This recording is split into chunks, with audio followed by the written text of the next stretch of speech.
I'm your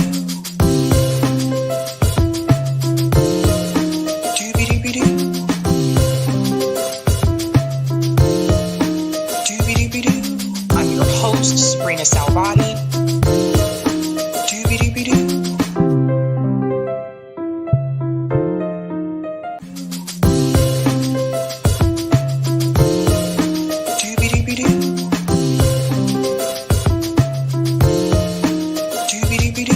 I'm your host, sabrinasalvati.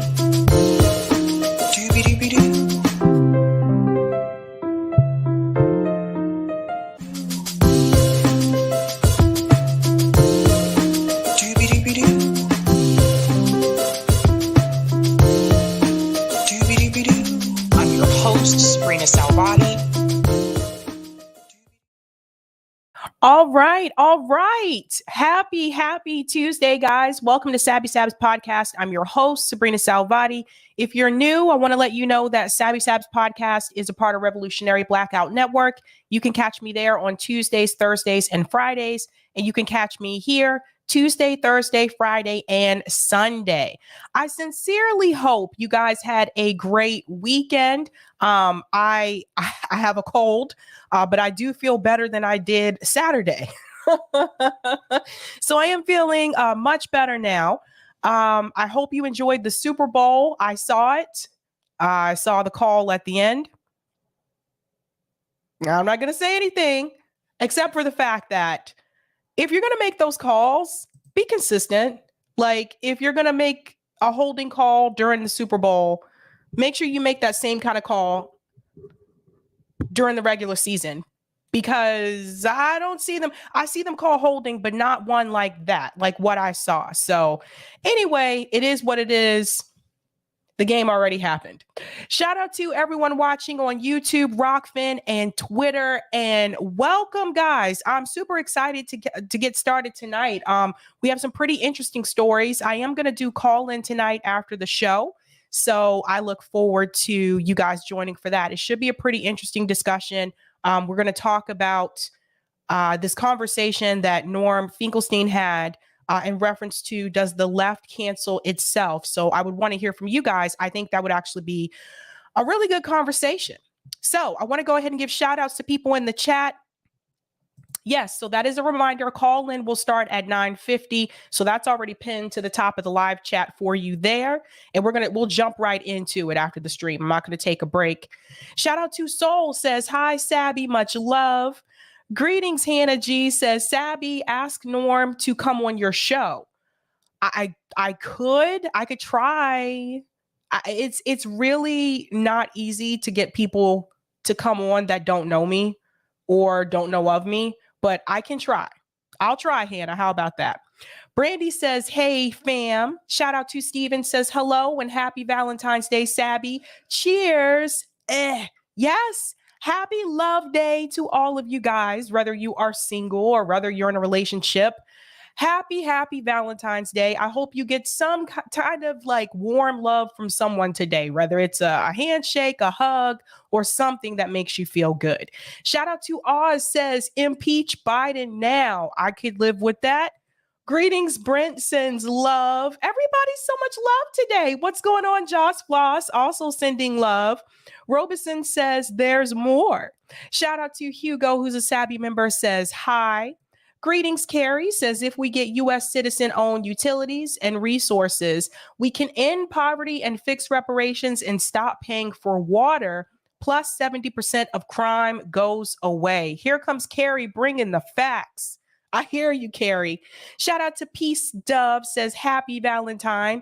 Greetings to my comrade JB, says good evening, all you beautiful people. Press that like so Sabby will make all of your wildest dreams come true. Oh, I don't know about that, JB. What kind of dreams are we talking about here? What kind of dreams are we talking about? Okay, this jumped way ahead. Shout out to Wary, says, hey, everybody. Greetings, gamer, says hello. Shout out to Off-Rail Russiagators. Carrie Scott comments what a politically very sharp contact says about Medicare. That is not really a first world medical care approach either. Medicaid, on the other hand, can be extremely, I think you meant comprehensive. interesting. Did I say hello to you, Hugo? No, I did not. Shout out to Hugo, who's a Sabby member, says hi there to Ware and Gamer. Greetings, Deneen says, hey, Sabby in chat. Shout out to Notori, says Sabby love. Everyone's feeling the love today. It's like that Stevie Wonder songs. The first song I learned how to play on the keyboard, like when I was a kid, I just called to say I love you. Stevie Wonder. If you haven't heard that song, listen to it. Shout out to the Oracle says, does the left cancel itself? Yeah, that'll be an interesting discussion. Shout out to Leroy, who's a Sabby member, says good day, comrades. Excuse me. Greetings, Grant says Carrie Scott, good point. Military and I believe police also get free health care. Yeah, so my dad was in the military. We had TRICARE because your dependents get it too. And TRICARE pretty much covered almost everything. Like even for like prescription meds, you maybe had to pay like $2 or something like that. But TRICARE is like the bomb. But you shouldn't have to be a part of the military industrial complex to have that type of health insurance. What's up, Chris? So the Chinese balloons were benign, normal weather balloons after all, according to the reports just in. Isn't that what we were saying? This is exactly what we're saying. So we had it right before mainstream media had it correct, you guys. We had it right first. What did I tell you guys? A weather balloon. Here comes the balloon. Shout out to Henry, sends love. Greetings, Casey, says solidarity and fire. Shout out to, whoa, what just happened to everything? Oh, not you guys. I have to go back into. Okay, something weird just happened. I don't know what just happened. Not you guys. My tight VNC, I think I'll have to close it and go back in. Anyway, shout out to Casey who sends solidarity and love. Why can't I connect to this thing, man? You got to be kidding me.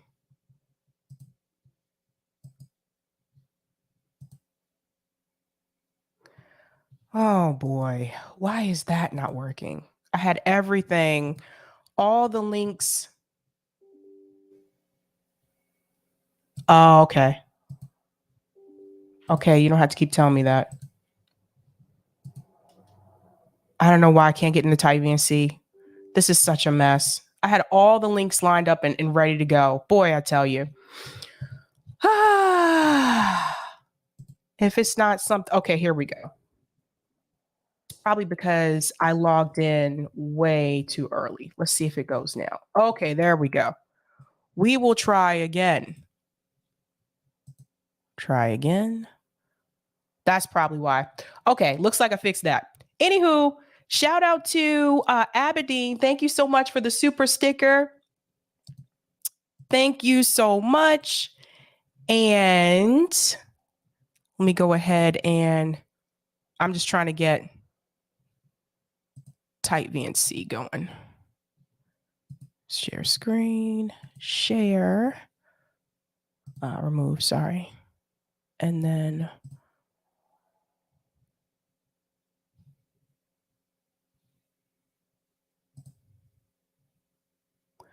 I have to fix this thing. I don't know what is going on with Tight VNC. Give me just a second, guys.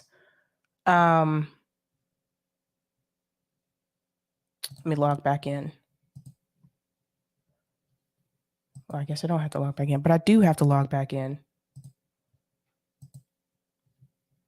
This thing is so, it's, I don't know what's going on with this thing. I have to find something else. Anyway, shout out to Betsy with 2 E's says, I say condom balloons would be freaking genius of China.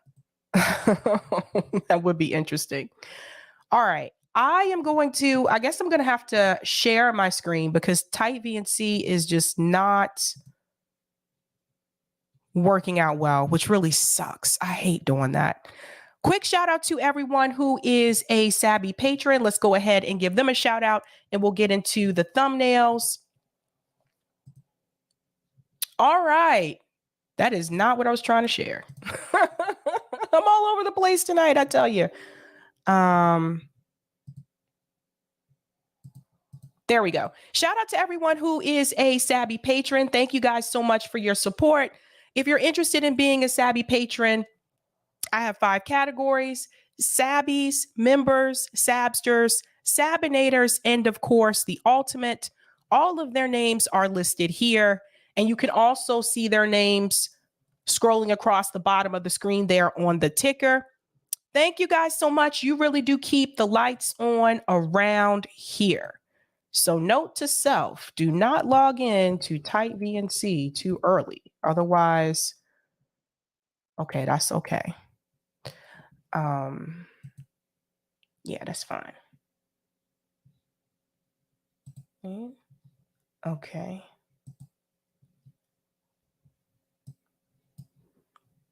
Down. There we go. StreamYard. I think I have to reconnect into. You guys are seeing some of my woes here. So you're seeing how this works. Okay, entering the studio. Okay. Now share screen. Share entire screen. Share system audio. Share. And hide. And boost. Okay, and we'll remove for now. All right, let's go ahead and get into what we're going to discuss tonight. Bear with me if this thing, if Type VNC does something weird again. But let's go ahead and take a look at that thumbnail and get right into the discussion. So tonight, we are going to be discussing Aaron Mate and Norm Finkelstein, Wake Up Call. Interesting discussion there. There are 3 parts of that conversation that I want to discuss, and that is actually going to lead us into the call-in segment tonight about whether or not the left is canceling itself. So we're going to get into that. I'm also going to discuss Bernie Sanders says no, it's not going to happen. What is Bernie Sanders talking about, and why should you be concerned? And this is something that I have been trying to warn people about, and now you get to hear it from Bernie Sanders' mouth himself. I'm also going to discuss Professor Richard Wolff, Econ Truth. Richard Wolff had another economic update. Part of it is about inflation, but part of it is about some of these companies that we think are doing something great and they're actually not doing something great. So we're going to get into that segment. And of course, I'm also going to discuss the Ohio train crisis. So I haven't had a chance to talk about that. I would have discussed that Sunday, but I was off Sunday because of the Super Bowl. So we're going to talk about all of that tonight. But first and foremost, as you guys know, we have been discussing on this show, we've been giving shout outs to people for Black History Month. So every night is a different person. And what I've been trying to do is to feature people that you may not be familiar with. So for example, I'm not going to tell you about Martin Luther King Jr. I'm not going to tell you about Malcolm X. These are people you already know and they're in your history books. I'm going to try to teach you about people that are not in your history books. What's that, gamer? Halftime show sucked, but that's my opinion. Oh, we can talk about that tonight on Call-In too. We can talk about that tonight. But I want to teach you about people that you may not be familiar with, but I think have done important things that you really need to know about. So tonight's spotlight is, let's go ahead and dive in here, Shirley Ann Jackson. And why is Shirley important?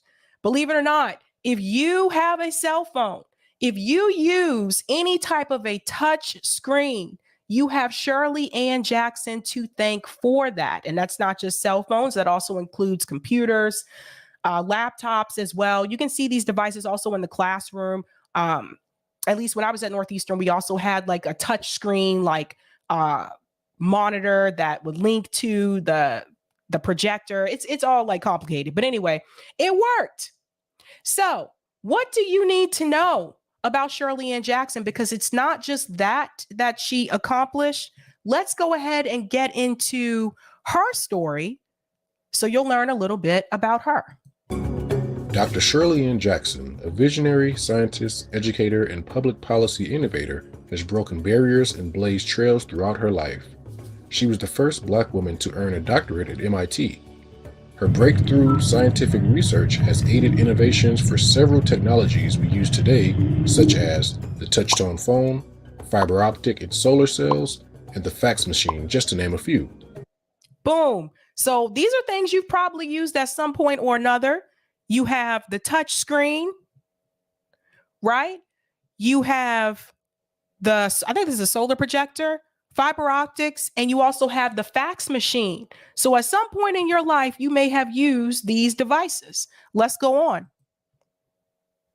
During her tenure at Bell Labs, Dr. Jackson researched theoretical, quantum, and optical physics. Her two leading studies led to advances in telecommunication tech like caller ID, a feature that has given people the opportunity to screen unknown or unwanted phone calls. Caller ID. This is a big one. How many of you rely on this as a way to prevent answering phone calls from spammers or people trying to sell you something? You have Shirley Ann Jackson to thank you for that. Thank you, Shirley. And call waiting, a feature that notifies people of a new incoming call while on another call. Both technologies have enhanced how everyone across the globe communicates. Dr. Jackson is also a strong advocate of diversity, not only in technology and the sciences, but also at the corporate executive level and in boardrooms for high-profile companies. All right. So that is Shirley Ann Jackson. And of course, she graduated from MIT. They're always coming up with interesting technology there. So if you didn't know, now you know. Trying to teach you something different every now and then. Gamer said, I heard about this.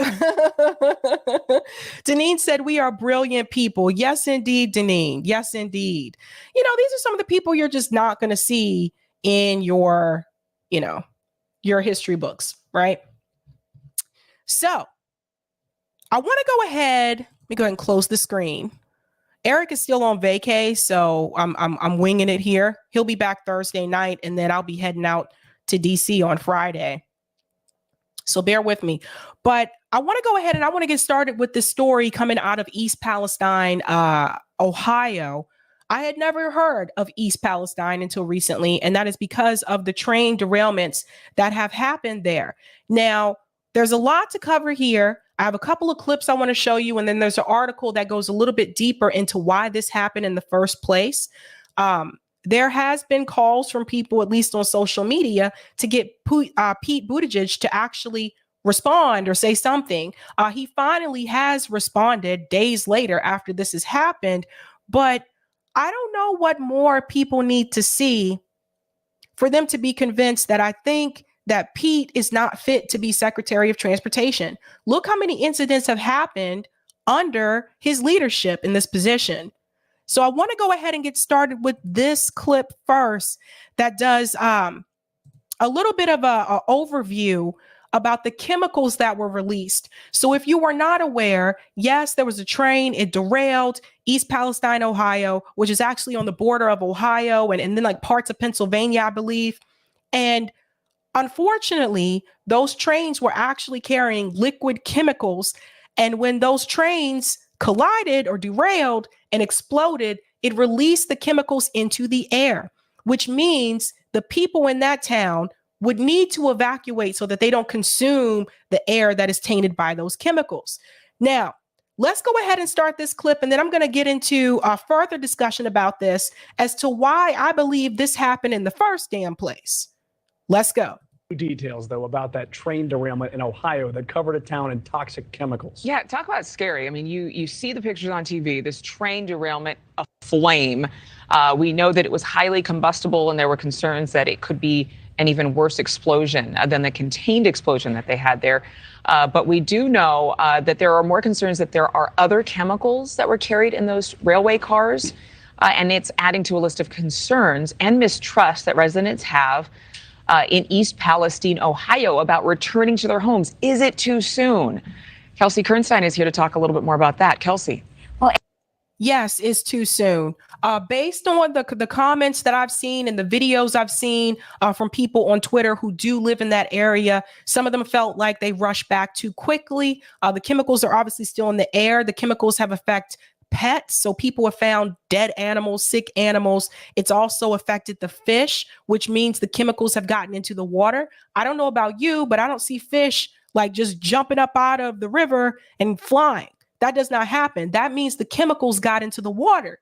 Now, you need to understand too, who is using that water? Is that water used by the residents as well? If that's the case, then that is also going to cause issues. So yes, I think it was too soon to tell those residents that it was safe for them to come back in. And I want to remind you, this is not just affecting residents in East Palestine, Ohio. This has spread across, I think it was at least like a 5-mile radius. So those bordering states that surround Ohio, they are also being affected. So it's not contained, so to speak. Remember, the chemicals were released into the air. So let's get back into this clip. Adrian and Mitch, this is a concerning new update for residents living in the East Palestine area. This morning, we are learning that more chemicals, not just vinyl chloride, were on the Norfolk train that derailed over a week ago in Ohio. New this morning, the U.S. Environmental Protection Agency sent a letter to Norfolk Southern stating these 3 other chemicals were also aboard in some of those rail cars that caught fire. We spoke to a hazardous materials specialist who says that some of these chemicals are carcinogen. There's a lot of what ifs, and we're going to be looking at this thing 5, 10, 15, 20 years down the line. Okay, so they said carcinogen. For those who are not aware, carcinogens are cancer-causing agents. So if it has released that into the air, that means this gentleman said 10 years down the line, 20 years down the line, it could end up that people there may not be affected by the chemicals until years later. Now, where have we seen this before? There was a movie called Aaron Brockovich. What was that movie about? It wasn't just about Aaron Brockovich's life. It was about a big case that they reported or that they discovered about the people in the town that were affected by chemicals, that were affected by the water, and it was causing people in that town to develop cancer.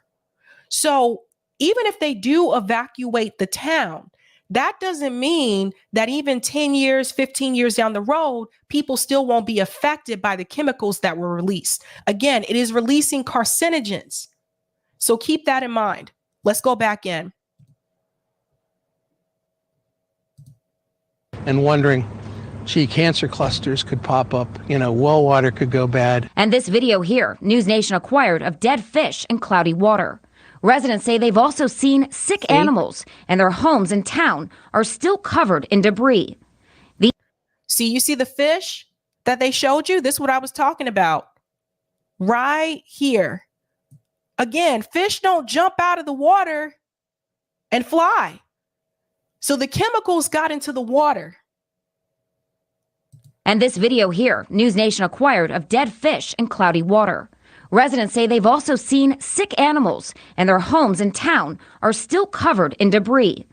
The EPA, Norfolk Southern, and hundreds of tests have been performed, confirming the water and air are in good living condition. Vinyl chloride, I know that's the most common thing heard right now. That was below detectable limit. Some tanker cars were also carrying vinyl chloride, a dangerous odorless chemical used in packaging. Notice that they said it's an odorless chemical, so it's not like you could smell it and say, oh, wait a minute, I think we have, this chemical is present. It's odorless. So how do you even know that it's there? You don't know unless they test for it, right? And the CDC warns that breathing in the gas over a long period of time could be connected to brain, lung, and blood cancers. Brain, lung, and blood cancer. So you are looking at, and I'm going to go ahead and call it. For the people who were rushed back early, don't be surprised if there isn't some type of class action lawsuit years down the line. Don't be surprised. We spoke to a renowned consumer advocate who says she doesn't believe those safe tests, and residents should be taking pictures and videos of everything they see. After 30 years of what I've been through and what this community is going through, they know. Come on, it's vinyl chloride. It's in the air. The fish are dying. Really? Does that give you comfort that maybe I should be in this area? Probably not. And police are now going door to door to check on residents who get their drinking water from wells in the area. And a town hall meeting is set for this Wednesday, and it is expected to be heated. Thank you for watching. Okay, let's talk about this for just a second because she mentioned the drinking water, which I noticed one of you, I think it was Saul, you already mentioned. What about the drinking water? Yeah, we're looking at this could be another Flint, right? Like the drinking water, that is key. So towns and cities, the way that they get their drinking water, it varies from town to town. I'll give you a quick example here in Massachusetts. There are some towns in Massachusetts that get their drinking water from wells, just like this town. So they're telling you that the water, the river there is connected to the wells. Okay, so people aren't just drinking this water. People also bathe in this water. So they're taking showers. That's why I said this could be another Flint. So keep that in mind. And then there are some people who live in like the municipalities, the more metropolitan areas where their water isn't coming from a well, it's coming from like a water tower or something like that. But the reality is this. Yeah, Sean, that's exactly what I was about to say. I wouldn't trust nothing they say. No. Even when they tell you it's okay, it's safe for you to come back now, I would not go back there. Again, this chemical is odorless. So you don't know, like, that's what I'm saying. Like, you don't know necessarily if it is present. Now, what caused this derailment to happen in the first place? You know, reading this story, it was really interesting to me because it reminded me of our public transportation system here in Boston and some of the same mistakes that were made. Now, we didn't have chemicals released into the air, but we have had things happen where trains have caught on fire while passengers were inside the subway train. And that is due to a lack of maintenance in order to be cheap and save money. Let's get into it. The Guardian reported on this story. It says thousands in East Palestine. And yes, I don't know why it's pronounced. Someone just asked me this in the chat. Gyro, why do they pronounce it Palestine? I don't know. It's spelled like Palestine, right?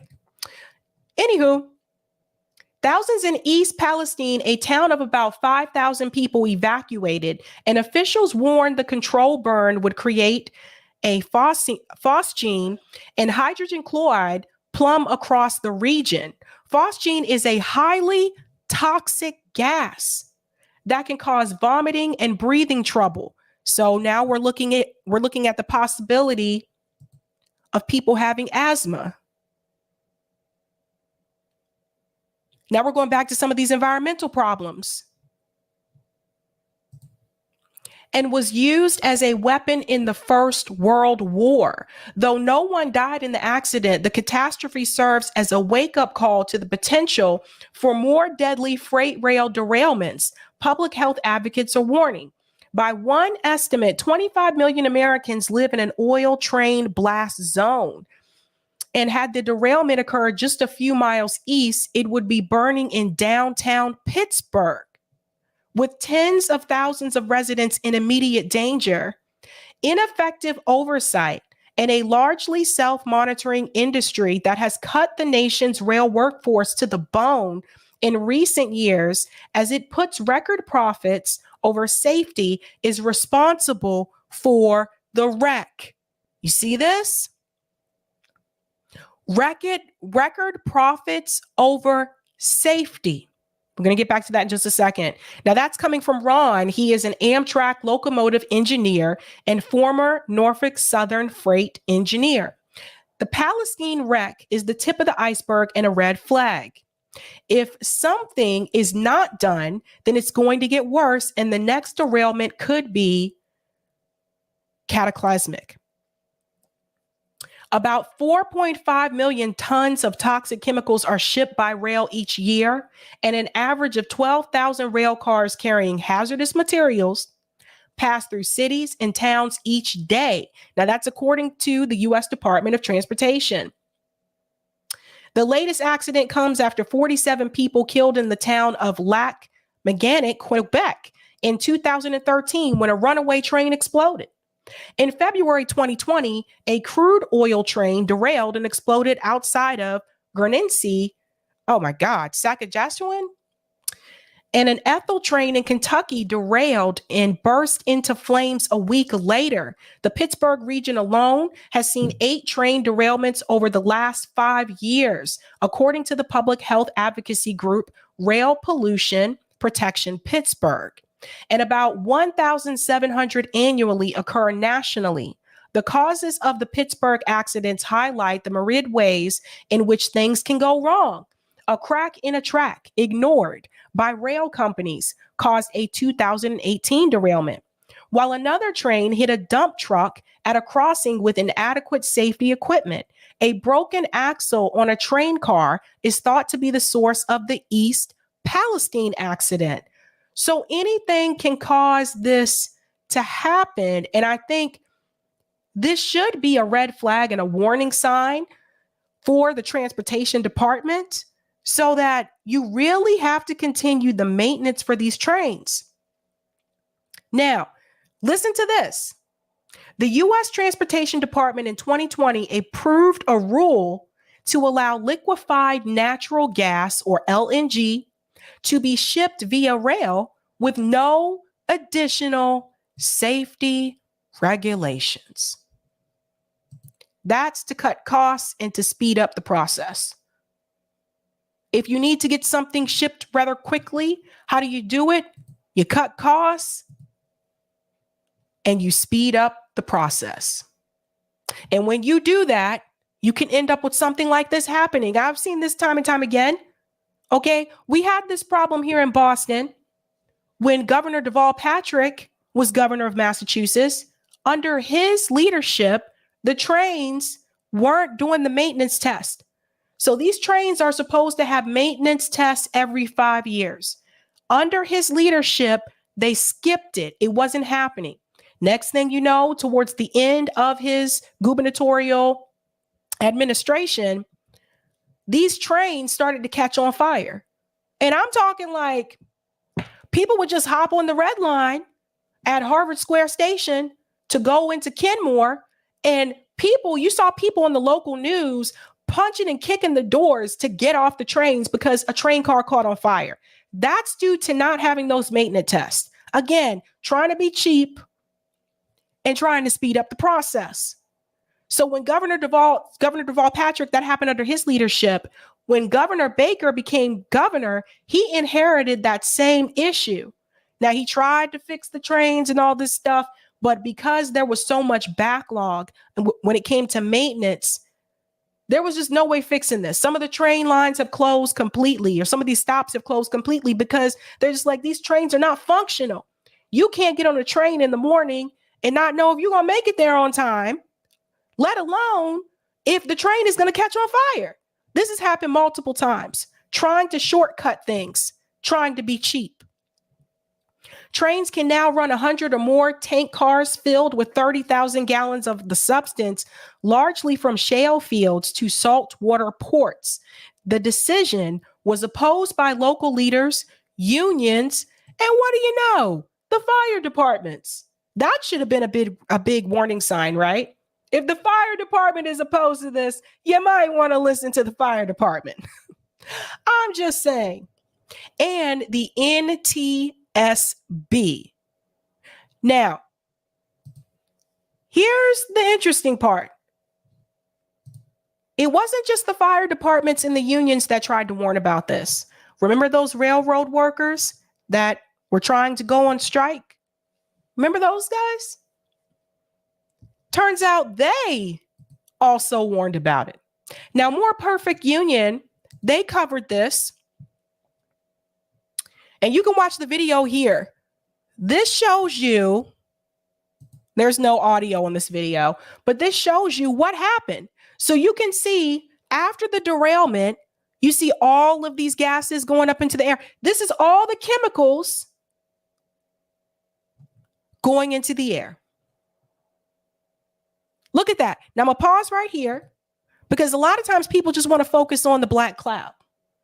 I want you to focus on this little light gray cloud over here. You see, that's the gases starting to spread. You see?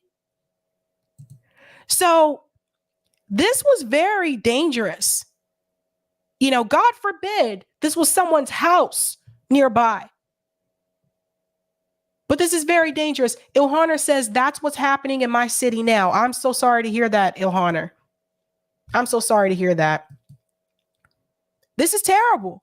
So you see how high this went up into the air? Okay. Dangerous chemicals and gases. Now, as I said, remember those railroad workers that came onto this show? Union rail workers with railroad workers have warned of a ticking time bomb, saying in the last 10 years, Class 1 carriers have dramatically increased both the length and tonnage of the average train while cutting back maintenance and inspection. See, here's these words again. Maintenance and inspection. How do you not inspect the trains? How do you not inspect the trains just in general? But how do you not inspect trains that are carrying dangerous chemicals? How do you let that slide? So even they tried to warn, people don't want to listen to them. Congress didn't want to listen to them. Joe Biden didn't really want to listen to them. Nobody wants to listen to them. And they tried to warn you. Let's go on. And remember last fall, let me make this bigger. There we go. And remember last fall when rail workers were about to strike, they repeatedly expressed that rail companies' system of running their lines, which they call precision scheduled railroading, was about profit maximization at the expense of worker and public safety. The expense of worker and public safety. Did they not tell us about this? When those railroad workers came onto this show, did they not tell us about the safety issues? This is all blowing up, and I'm sorry, but this is happening under Pete, who's Secretary of Transportation. This is happening under Joe Biden's administration. They didn't want to listen to the railroad workers. They didn't want to listen, and now look what you got. Look what you got. Let's go on. Even more fundamental to the union argument was and is that railroads are trying to run those complex operations with fewer and fewer workers. That was another thing that they mentioned when they came on. They've cut 22% of jobs since 2017. This approach with the wealthy owners bill as efficiency really means overworked workers. See what happens when they get greedy and they try to save money?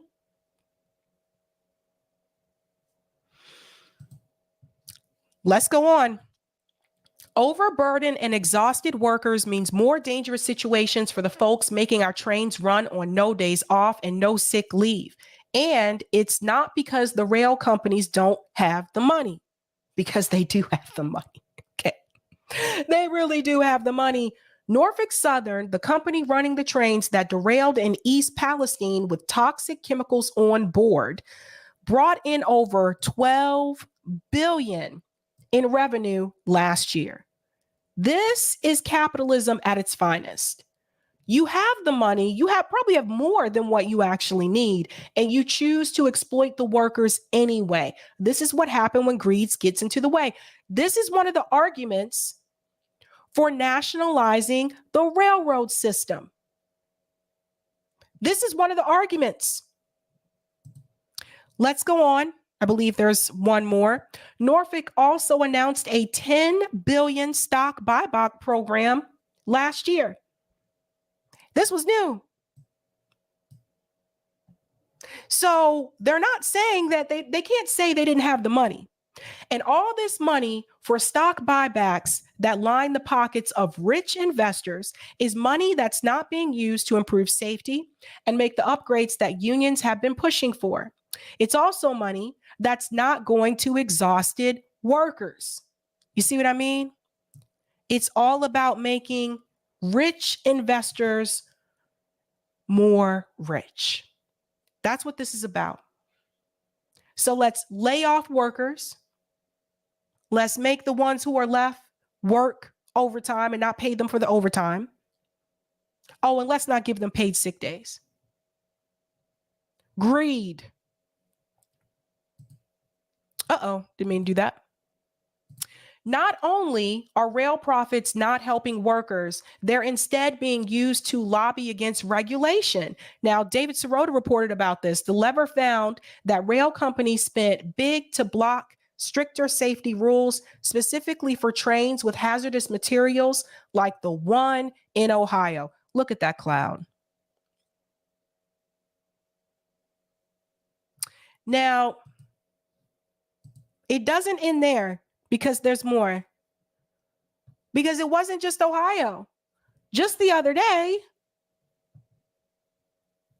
Texas had a train derail in the Houston area. Now, I do want to say it's not unusual for a train to derail. I want you to understand this is not something that has never happened before. But the problem is that obviously they have taken shortcuts when it comes to maintenance and when it comes to inspections, and that has led to this.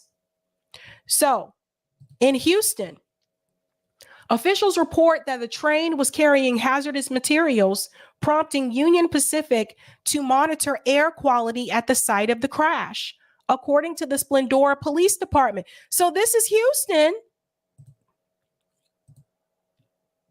And I don't think they have audio on this one, but you can see the train derailed here.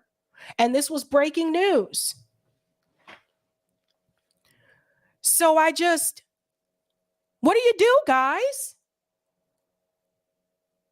What if there were homes right here? You know, when I lived in my first apartment, my real first apartment, there was a train track like right behind our apartment building. It was kind of annoying because every 3 o'clock in the morning on the dot, you'd hear that train go by. And it was this type of train. It wasn't like the Amtrak trains that carry passengers. It was freight trains. So imagine if that happened as close as that track was to our apartment building. If that happened, we could have been affected. We could have been hit. But that's Houston, Texas. Again, they don't have sound on this video. I don't know why, but they don't. Now, of course, in the midst of all of this, people were looking towards Pete and saying, where is Pete? And I went on Twitter yesterday morning and I went down his timeline and say, let's see if Pete has talked about this. Nothing about it. Not one thing about it. But he has now responded. Let's hear what Pete has to say. From day one, our U.S. DOT personnel have been assisting in the response to Norfolk Southern derailment in Ohio. As NTSB conducts its investigation and EPA works to keep residents safe, our federal rail and pipeline and hazardous material teams will continue to offer support. Thanks for watching our YouTube channel. Follow today's top stories and breaking news by downloading the NBC News app. Oh, hold on. Oh, that was weird. I think that thing just played. Let me pause that. Sorry. That came out of nowhere. Anywho, where did that go? Where did Pete go? Okay, here we go. All right. So, of course, people have memes and everything. But the thing is, no, guys, this response was today at 12:51 p.m. This happened days ago. Days ago. And I believe I tweeted. Did I come on here and tweet something? Let me see if I can find. I don't think I can go out here. Well, let me do it. Let me go to, I think I said something about this. I'm pretty sure I did. I did. Okay. This is what I said because he tweeted this as well. So he has 2 Twitter accounts. So he said, I continue to be concerned about the impacts of the February 3rd train derailment near East Palestine, Ohio. So again, February 3rd. That's what I was telling you guys. This was days ago. Right, Danny? Right. Okay. And Pete was silent. And the effects on families in 10 days since their lives were upended through no fault of their own. It's important that families have access to useful and accurate information. So I was like, bruh, where have you been? It's been days since the train derailed and you wanted to be president? Like, this is something I want you guys to really think about. Pete Buttigieg ran for president in 2020. He ran for president. Could you imagine? It's just, I'm sorry, but this was super late, man. Super late. And so he tweeted that. Like I said, he has 2 Twitter accounts, one that says secretary, one that says Pete. And then he went on to say, U.S. DOT has been supporting the investigation led by the National Transportation Safety Board, NTSB. Our Federal Rail Administration and pipelines and hazardous materials teams were on site within hours of the initial incident and continue to be actively engaged. We will look to these investigation results and based on them, use all relevant authorities to ensure accountability and continue to support safety. But the trains weren't safe to begin with, which is what the railroad workers were trying to tell you. In the meantime, our federal partners at EPA are on site and monitoring indoor and outdoor air quality to test for VOCs and other chemicals of concern. EPA has screened 291 homes and no detections were identified, and 181 homes remain. To request screening, call Stop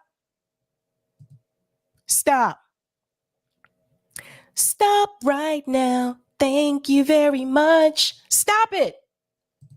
Why do the residents need to call? You should already have EPA there scheduled to go through every home.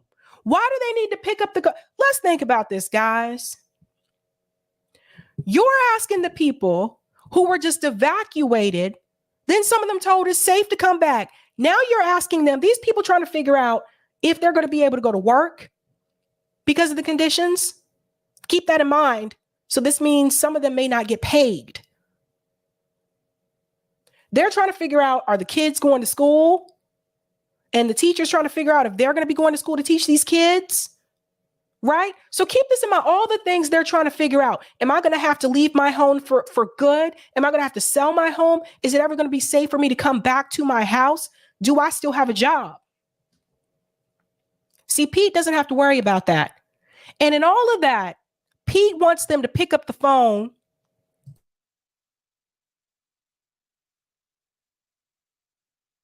Sorry, guys. Told you I have a cold. Pete wants them to pick up the phone and call to request a screening. They shouldn't have to call to request a screening. You should just screen all the homes. I don't know what to say. Like, here's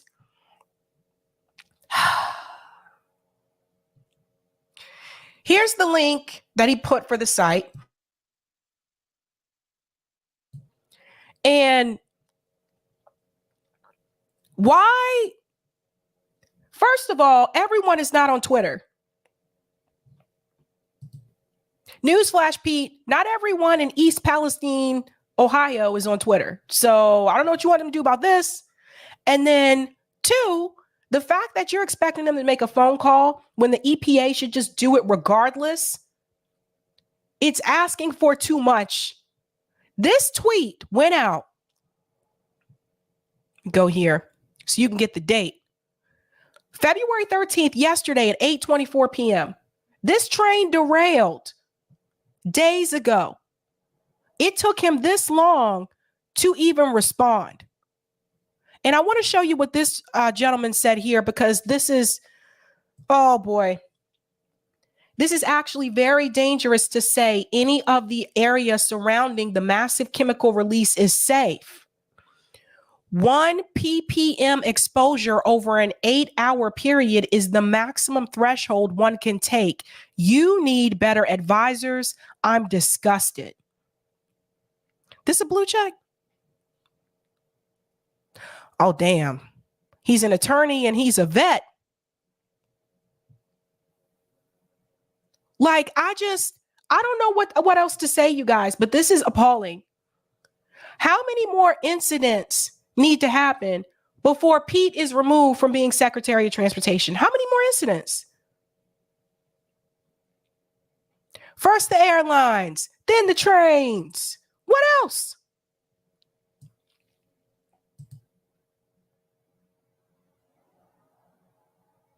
Very sad. Very sad. All I'm going to say is this. I highly recommend that the people who live in that area, like if it were me, I would not feel safe going back. Even if they contacted me a month later and said, it's okay for you to come back, I wouldn't feel safe coming back because, again, the gas is odorless.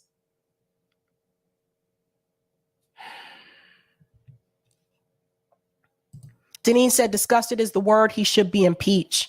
Pete got to go. Like, I don't expect people to be perfect, but it's just been too many things.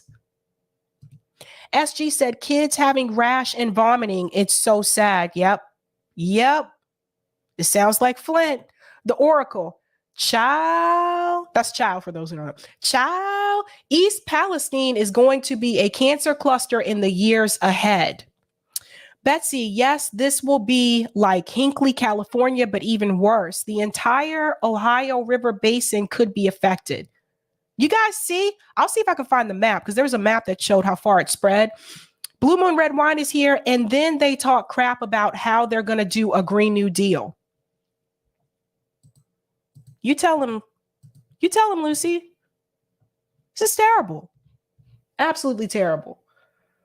I'll check Rockfin in a minute. I don't see anything on there just yet, but a hot mess. Want to take this moment really quick before I forget, because I do tend to forget these things. If you haven't done so, go ahead and smash that like button, guys. That helps me with the algo. Go ahead and give it a Hulk smash. All right. Now, not too long ago, I was telling you guys that we are not going to get Medicare for all on a national level anytime soon. And where did I come up with that decision? Well, based on the fact that you have a minority leader in the House who doesn't approve of it, you have progressive. You have politicians that are part of the progressive caucus that don't agree with it. So you don't have the votes in the House. You definitely don't have the votes in the Senate, especially as long as Joe Manchin and Kyrsten Sinema are there. And then you have Joe Biden as president, who said if it came across his desk, he would veto it.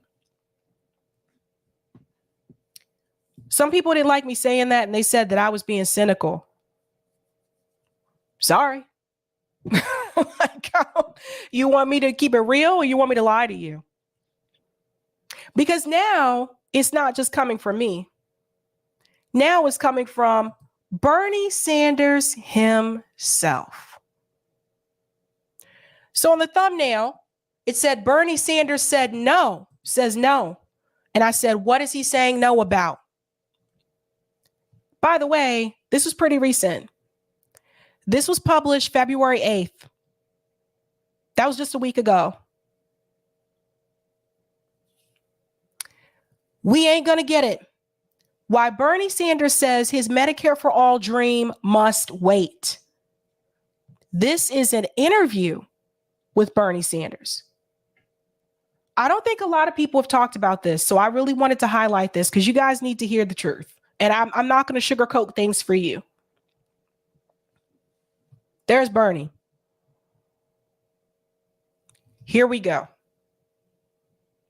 After railing at the injustices of U.S. healthcare for decades, Senator Bernie Sanders in January became the new chairman of Senate Health, Education, Labor, and Pensions Committee. The job gives the healthcare industry's biggest Washington nemesis an unprecedented opportunity to shape healthcare reform in Congress. Sorry, I just wanted to make it bigger for you guys. But the sort of radical changes he seeks could prove elusive. Even Sanders concedes there are limits to the power of his position. Let's go straight to the interview here. The radical changes Sanders seeks could prove elusive. During an interview with KHN at his Senate office recently, the independent from Vermont spoke about the prospects of lowering drug prices, expanding access to primary care, and his ultimate goal of Medicare for all. The interview has been edited for length and clarity. Thank you for that. What do you hope to achieve as chair of the HELP committee in terms of legislation, but also messaging and investigations? This is Bernie's response. What I ultimately would like to accomplish is not going to happen right now. We have Republicans controlling the House, and many of the views that I hold, including Medicare for all, I think if we had a vote tomorrow, we'd get 15 to 20 votes in the Senate and would not win in the House. I realize that, but I happen to believe our healthcare system is dysfunctional. Let's talk about the House. Because Bernie says we have Republicans controlling the House. What I want to mention to you is that even when the Democrats controlled the House last year, Medicare for all still wasn't going to pass. This was some of the argument the other side gave about force the vote, was that no, don't do it because it's not going to pass. Now, that wasn't the purpose of force the vote, but we're not going to get into that. Whole show about that. Okay. But the point that I'm trying to make is that Bernie Sanders is leaving that part out in his answer. Yes, you have a Republican controlled House, but you had a Democrat controlled House that also wasn't going to approve Medicare for all. It wasn't going to pass under them either. You didn't have the votes then. Bernie didn't have the votes for Medicare for all to pass in the House when he ran for president in 2020. Now, I'm going to show you a video clip, and it might trigger some of you. You might get a little triggered. But it's someone who predicted this. 3 years ago, they called this out. And it's not someone that I'm a huge fan of. But we'll get to that in a second. Let's go on. We spend twice as much per capita on healthcare as other countries, and 85 million people have no insurance or are underinsured. It is a dysfunctional system that, to my mind, needs to be fundamentally changed to a Medicare for all system. But we ain't gonna get it. Somebody take a screenshot of this. I don't want to brag about this. I don't want to brag about being right. I don't. But I want you to see this because now it's coming from him. It's not coming from me this time. It's not coming from Joe Biden. It's coming directly from Bernie Sanders telling you we ain't gonna get it.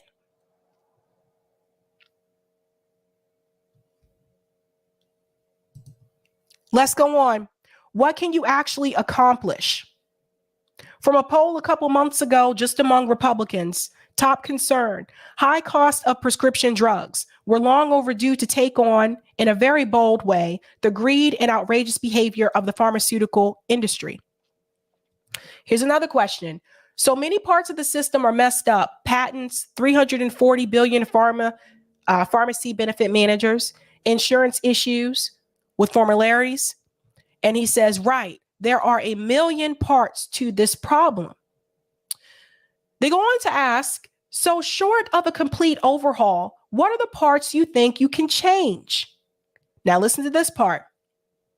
Every year, the US government, through the National Institute of Health, spends tens of billions of dollars on research. The Moderna jab was co-developed between Moderna and NIH and received billions of dollars in assistance, guaranteed sales, and you know what's happened in the last couple of years. The CEO of Moderna is now worth $6 billion. All the top executives are worth billions, and now they are threatening to quadruple prices. This is a company that was highly supported by taxpayers of this country, and that's one example of many. What is the responsibility of a drug company that receives very significant support, financial support, intellectual support for research and development to the consumers of this country? Right now, it is zero.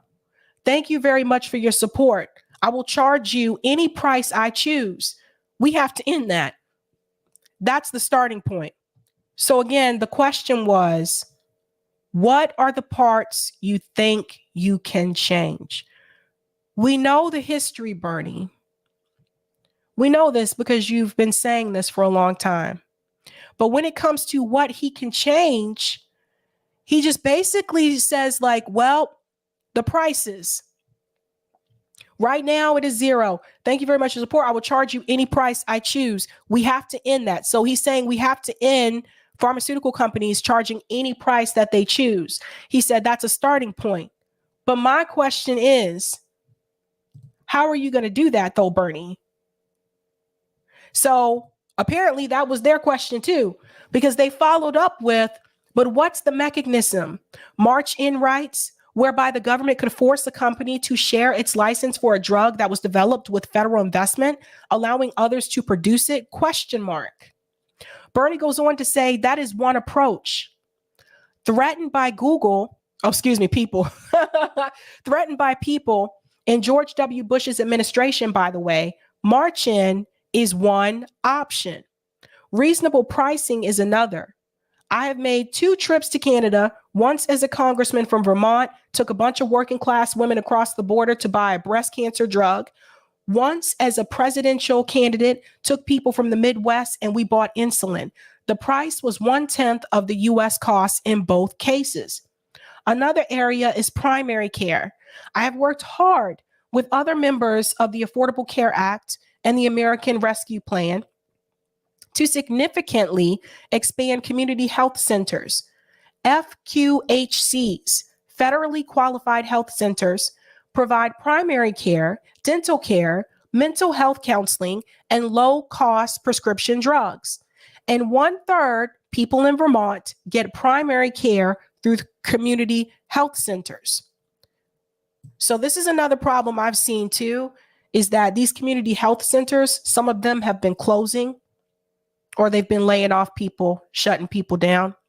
It's unfortunate, but then he goes on to say, they talk about patents and trademark, other priorities, the crisis in the healthcare workforce. We don't have enough doctors, nurses, dentists, mental health counselors, pharmacists. The nursing crisis is enormous. We have a hospital in Burlington, moderate size by the national standards, largest by far in Vermont.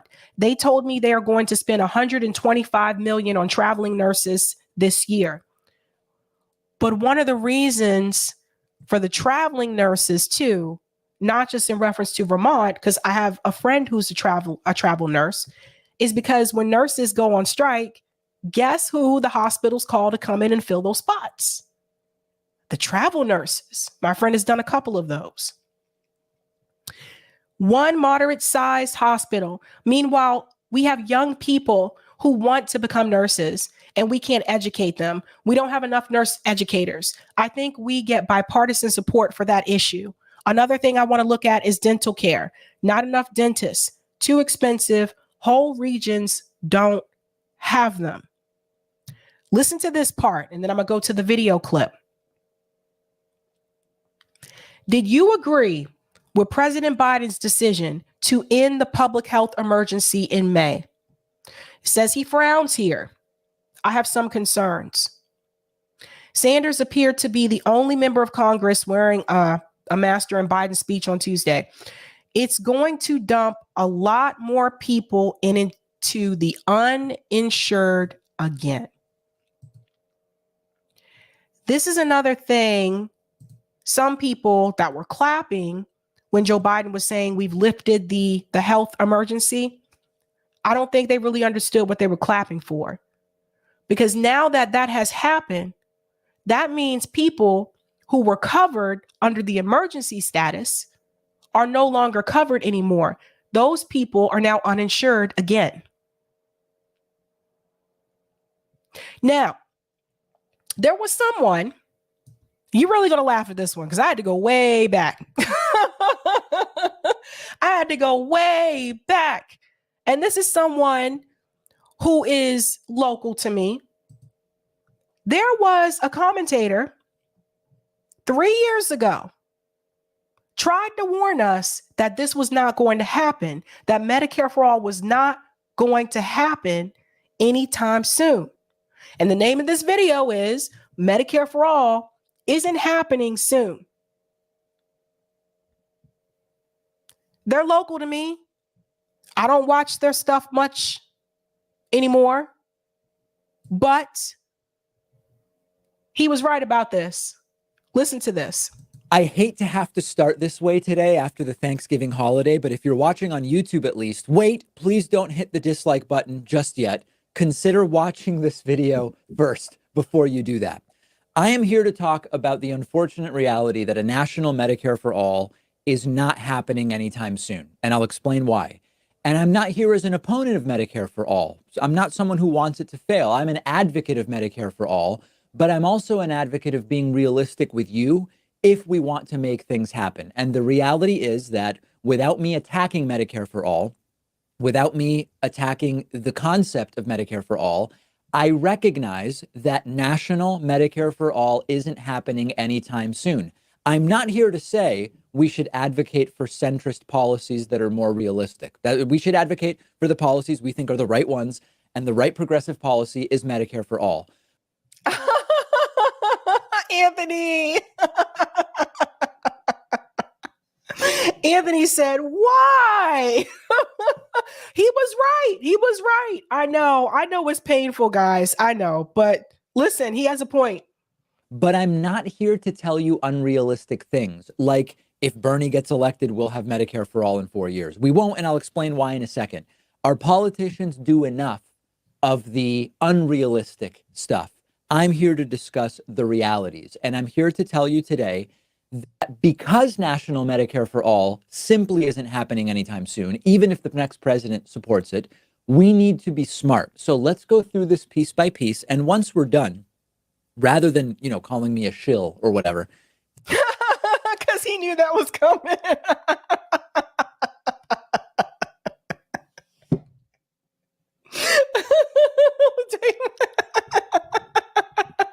David knew that was coming. That's why he said, rather than calling me a shill.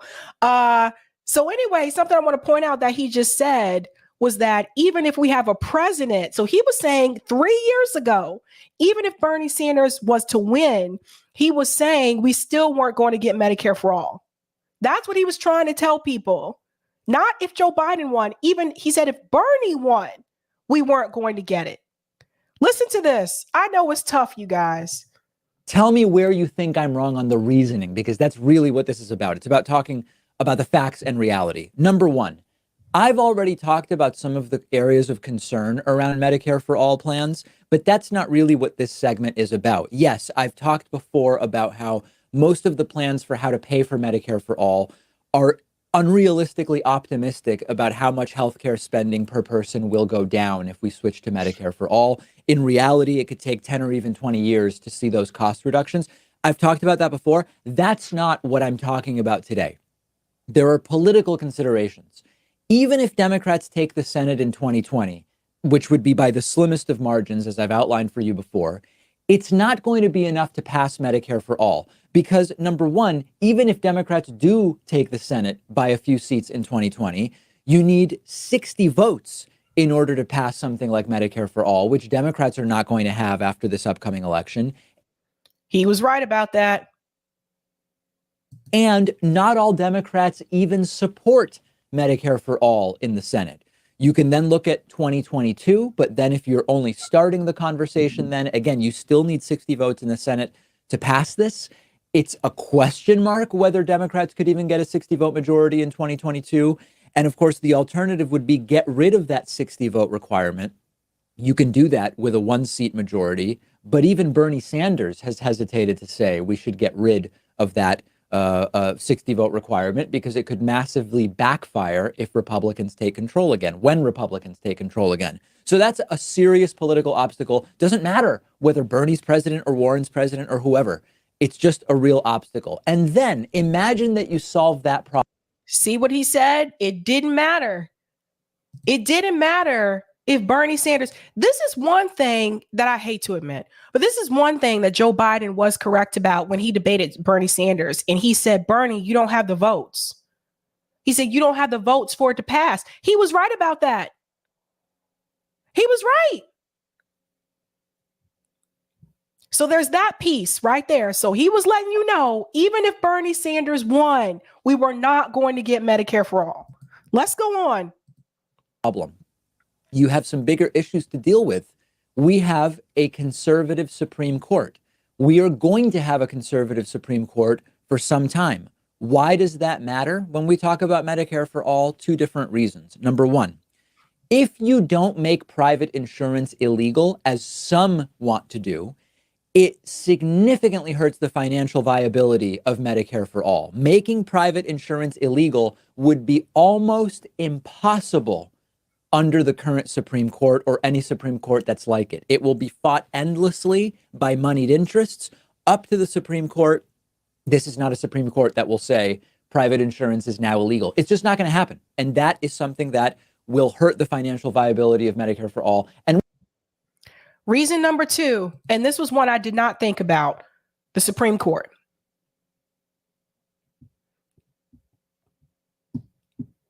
He got me on that one. That was one that I really did not think about. Hey, I'm not perfect. I didn't think about that one. Let's go on. Realistically, we'll make it not happen politically. Issue number two, you aren't going to be able to force doctors to accept Medicare for all. Many doctors will choose to accept private insurance because, again, it's not going to be illegal.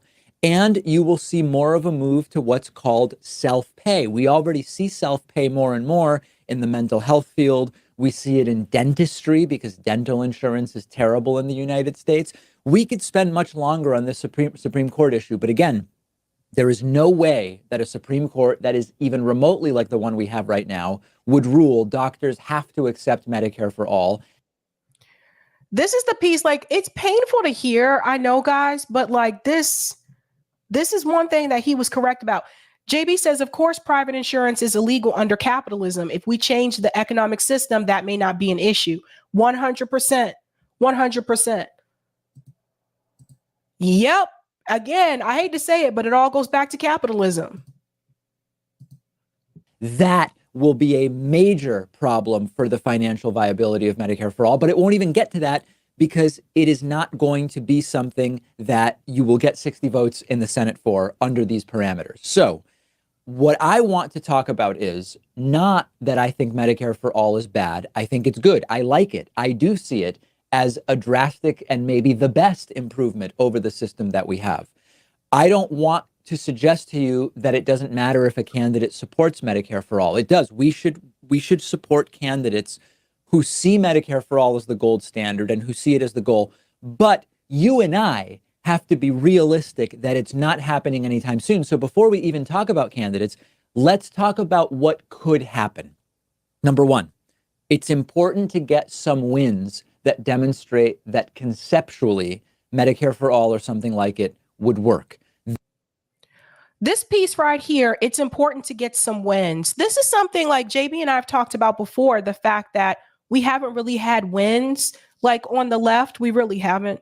And I think this is why some people have become, more pessimistic, or there's more like infighting, like that kind of thing. But it's true. We need wins. We need to win something. I can't believe, what's weird? I had to go all the way back. I had to go back to David Pakman to get this information. He was trying to warn people 3 years ago we were not going to get it, whether Bernie won or not. Let's go on. These include, and this is so lame, I'm almost like going to throw up in my mouth a little bit saying it. We need to support some version of a public option as an eventual point that we get to. I said during Obamacare, Barack Obama should have started the negotiation for Medicare for all so that at minimum we end up with a strong public option. We didn't. He started with the public option and we ended up with just a massive handout of tens of millions of new customers to for-profit insurance companies. I know it's so lame and milquetoast to talk about a public option. And as I said before, all the public option will do is, estimates say it'll reduce the cost of private insurance by 7 to 9% because of its impact on the market. But if we end up with the best possible version of a public option, ideally it will work well because it will be properly set up and funded. We can then point to it and say, look, that was an improvement. Let's keep going to the next step. That's number one, but that's not all. Number two, it might be possible to make a change to the Medicare eligibility age, which won't totally rock the boat. Like, for example, lowering the age to 60 or maybe to 58. This is actually step one in some people's plans for Medicare for all. Elizabeth Warren, for example, has talked about let's lower the eligibility age, better said, in steps. And that might actually be a viable first step. There would probably have to be some kind of trade, though, because, again, even many Democrats in the Senate don't support Medicare for all. Lowering the age. See, this piece right here, the thing about lowering the age is like, you got to think about all the kids, like all the children who are sick and their parents don't have health insurance. You know, children, they're dependent on their parents or their guardian. So if their parent doesn't have health insurance, then the child most likely is not going to have any type of health insurance. So it's like, even if you were to lower the age from, like, let's say 65 to 45, that would be a reach for a lot of them that are in DC. If you're a parent at 25 and you have a child, like, your child is still not going to be covered. So that's the thing. And they're not going to lower the age all the way down to like 5 years old. They're not going to do that. That's the thing. That's not going to change in 2020, and it's unlikely to change in 2022. Third, and this is to me the most exciting, what about state single payer? Vermont wanted to do this, but it ended.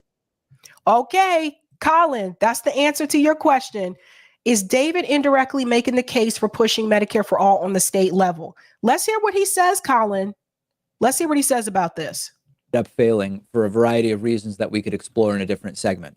If Medicare for all succeeds at the state level, a serious conversation about national Medicare for all would hopefully be able to start. Obamacare mirrored years later in many ways the Romney care system that started here in Massachusetts. It falls way short of being what we want. But the point is, state level success can actually push nationally implementing some of these policies. So there you go, Colin. Colin, there's your answer. There you go. There you go. There you go. You can watch the rest. It's a longer video, but again, I just wanted to share this with you guys because this video is 3 years old. Like it just, let me come to more. I hate how when you go up here, they put, yeah, this was December 2nd, 2019. So David Pakman, as much as I hate to admit it, and no, I have never met David Pakman. People ask me this a lot because we both live in the Boston area. I've never met him, like not in person, not virtually, anything like that. But I had to go all the way back to a David Pakman video to show you that even back in 2019, somebody in independent media was trying to tell you that it wasn't going to happen, even under a Bernie Sanders or an Elizabeth Warren presidency. I had to go back to Dave. I'm going to go to some of the comments here.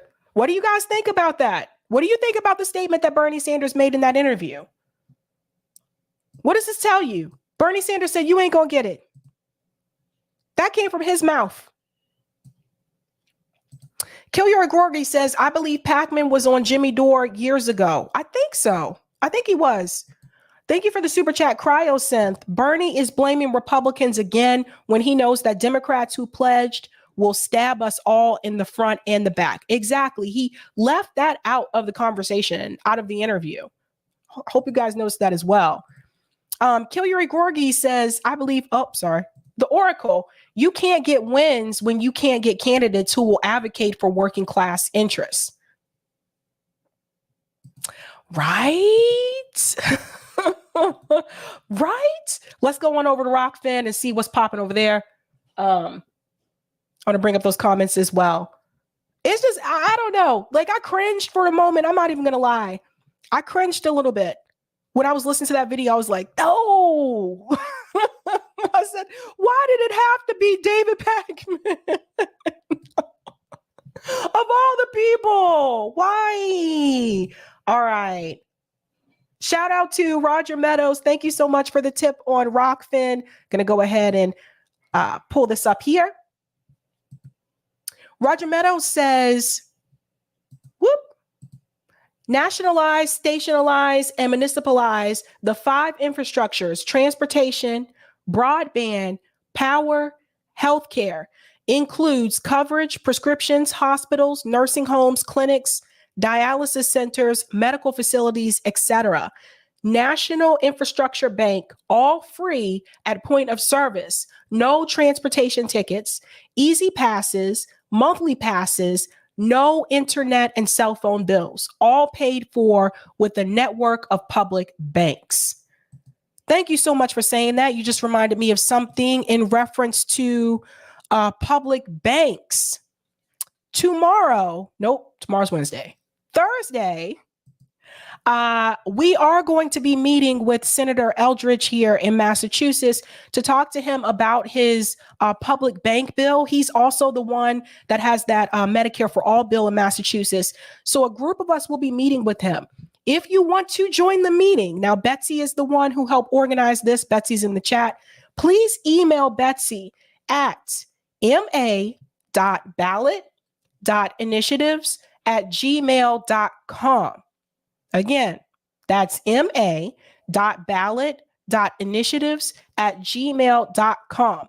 Please email Betsy and let her know you want to attend the Thursday meeting with Senator Eldridge.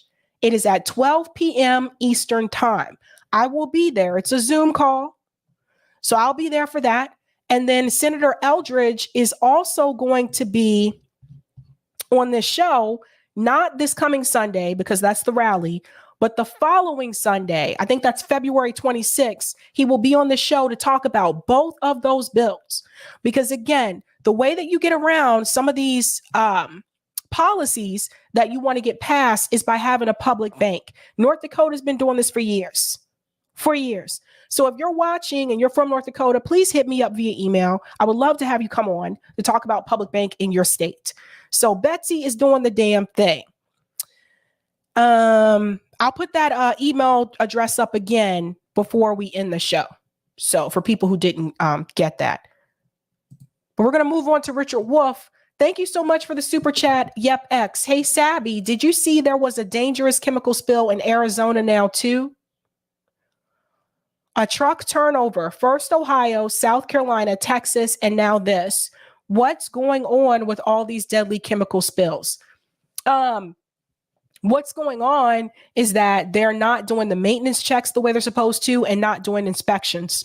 That's what's happening. I didn't hear about Arizona. I have to check that one out. But thank you so much for that, YepX. It's crazy how many of these are happening. Trying to shortcut the system. Let's bring in Professor Richard Wolff. Now, he has another economic update here. This one I think is very important as well. Of course, I think all of his economic updates are important. But this one in particular, he's not just going to talk about inflation, but Professor Wolff is also going to talk about some of the misconceptions that we have of certain businesses in this country, that they give off this facade that they're doing something good when in reality, they are still profiting from the system. I don't want to give too much away because I want him to explain it, and then I'm going to chime in here and there. But let's bring in Professor Richard Wolff. We need to talk about this economy. We need to talk about inflation, but we need to talk about some of these businesses that claim that they're not profiting and how they actually are profiting from the system. Let's dive in. The first one is inflation. Everybody's talking about inflation. Prices go up. But let's be honest. The inflation, the one we're living through in the United States, Europe, and beyond, is also and ought to be honestly acknowledged as a class struggle. And here's what I mean very simply. Prices are going up in the United States, for example, between 7 and 9% per year. Let's remember what prices are. It's what you and I, the vast majority of people, pay to the tiny minority who are employers in our society, the ones who set the prices, who raise them, because that's what an inflation is when employers raise prices. So prices are the money we, the employees, give to them. Wages are what they give to us as employees.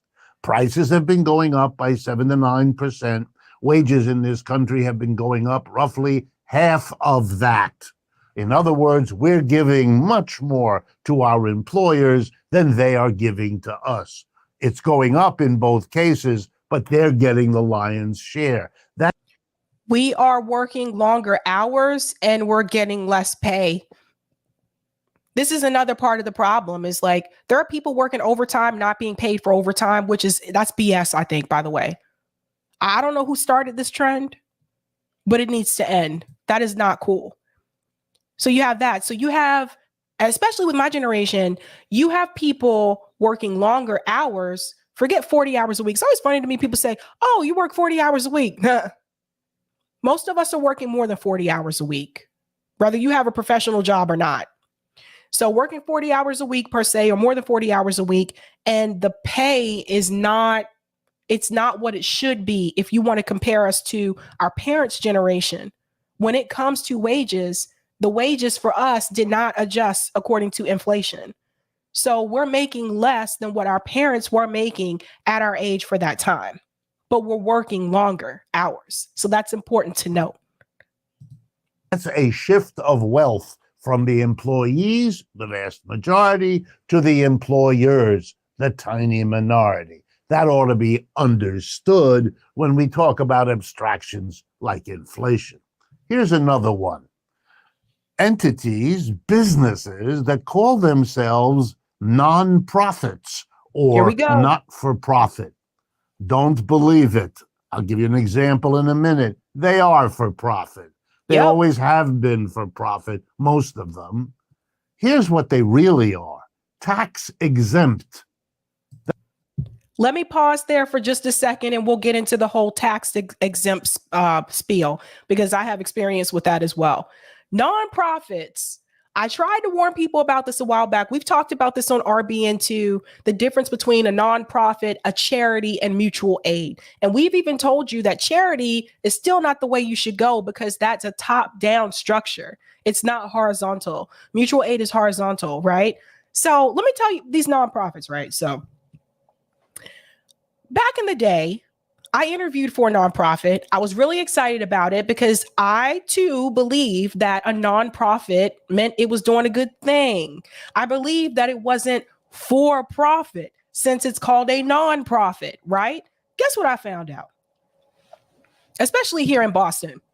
Some of these nonprofits are actually funded by or they are owned by corporate oligarchs. They're owned by CEOs. They're owned by people who already have wealth or already have other businesses. And then they'll start a nonprofit. It makes them look good, right? It's like, yeah, I have all this money and I started this nonprofit to help out the kids in the hood. It makes them look good. And it looks good on your resume, right? If you work for a nonprofit. But you know what happens? These nonprofits, like these CEOs, like what they'll do is like, maybe the top position of the nonprofit is making a decent amount of wages, but everybody else is barely making enough to get by. Like you'll interview for a position. I interviewed for a position, program manager position at a nonprofit, which was actually a position that I did at university. So same position. The only difference was I would be doing it for a nonprofit. They wanted to pay me less than what the university was paying. Same job, same amount of hours, right? So nonprofits typically don't pay well. That's something you also need to know. Tax exempt, that's a big one. You know who else is tax exempt? Some of these universities. MIT is tax exempt. Boston University is tax exempt. What do I mean by that? When I was academic advisor, part of my job was to plan events for the students as well. So they give you a card and you call it, some people call it a pro card, some call it a P card. Anyway, it's credit card. They give you a card with the university's name on it. And that's the card you're supposed to use to purchase like the food, any of these other items that are considered acceptable by the university as purchases. On the card, there's a phrase that says non-exempt or tax exempt. So anytime I would take the kids out, I say kids, they're adults, I would take them out for like an event or something at like Lucky Strike. I would have to show the card to the manager ahead of time and let them know, FYI, this event is being hosted by Boston University. Therefore, we're tax exempt. So when they would print out the bill for me to pay, taxes were not included. So we didn't have to pay a liquor tax, didn't have to pay a food tax. They were trying to get around on that one, though. They were trying to get to a point where you did have to pay food tax, but whatever.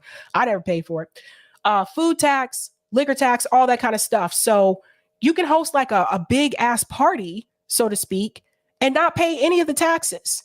This is for anything you use it for. When I was at MIT, I had to order like purchases from Amazon for like the engineering department, some of the professors there, and some of the technicians. They would always order from places like McMaster, Amazon, stuff like that. And again, it was tax exempt. So you would use that P card so you don't have to pay any taxes or anything like that. It's a great benefit to have if you don't have to pay the taxes, especially if you're ordering something and your bill is like $1,500, which can easily happen at these events. Just think about what the taxes would be on that. So let me let him explain because he goes into detail as well. That's what the law gives them, the ability to do their business without paying taxes like your average business is required to do. Yep. It's just by calling them tax exempt, their real honest name, we remind everyone that they get a special privilege. Yep. And so they long ago decided to market themselves with a new name, not for profit. That sounds like they're doing us a favor. They're not for profit. But of course, that's not the truth. And here's the best example I know. Yale University, where I was a student, where I graduated, and where I taught for a while. I know the institution real well.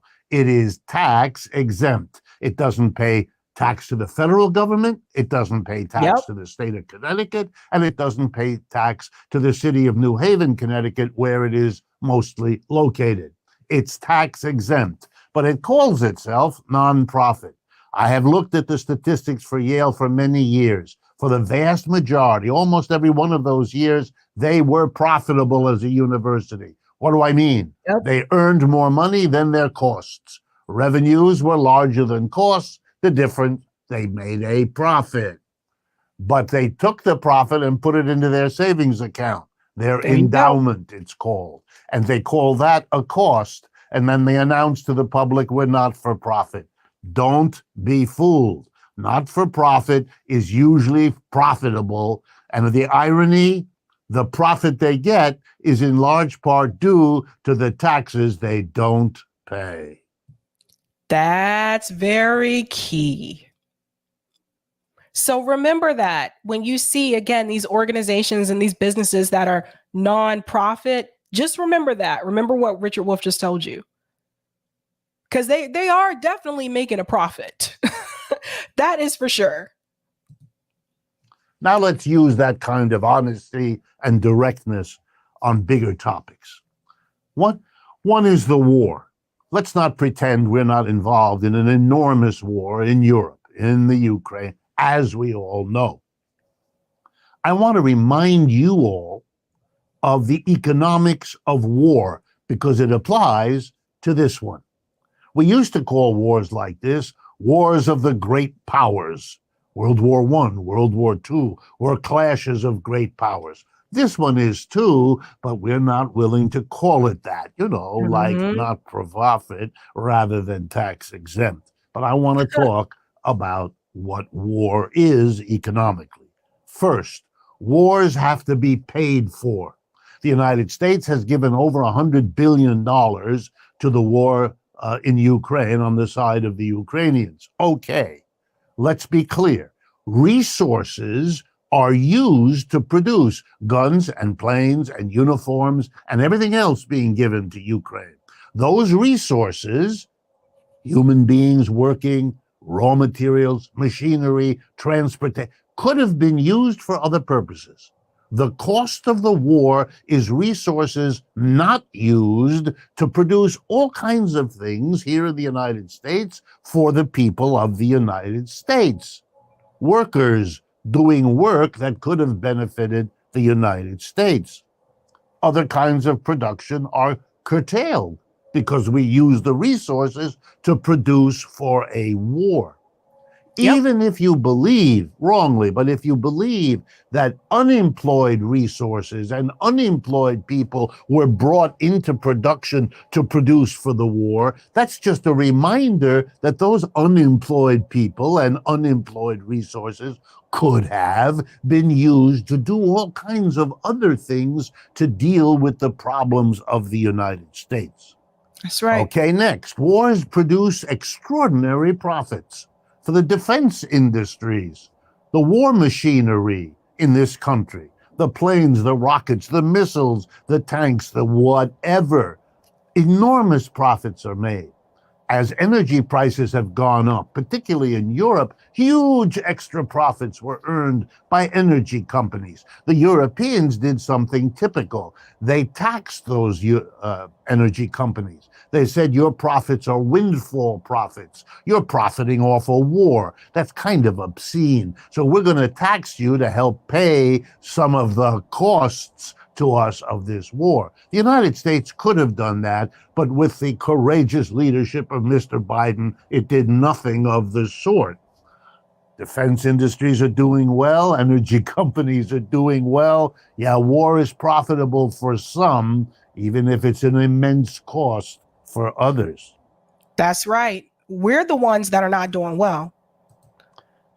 Then there is the indirect costs of the war. I want to talk a little bit about those because those don't seem to be on the agenda at all as we gung-ho do our patriotic best. Inflation. You know what helps cause inflation?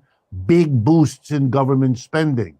Guess what the war in Ukraine means? A big boost in government spending.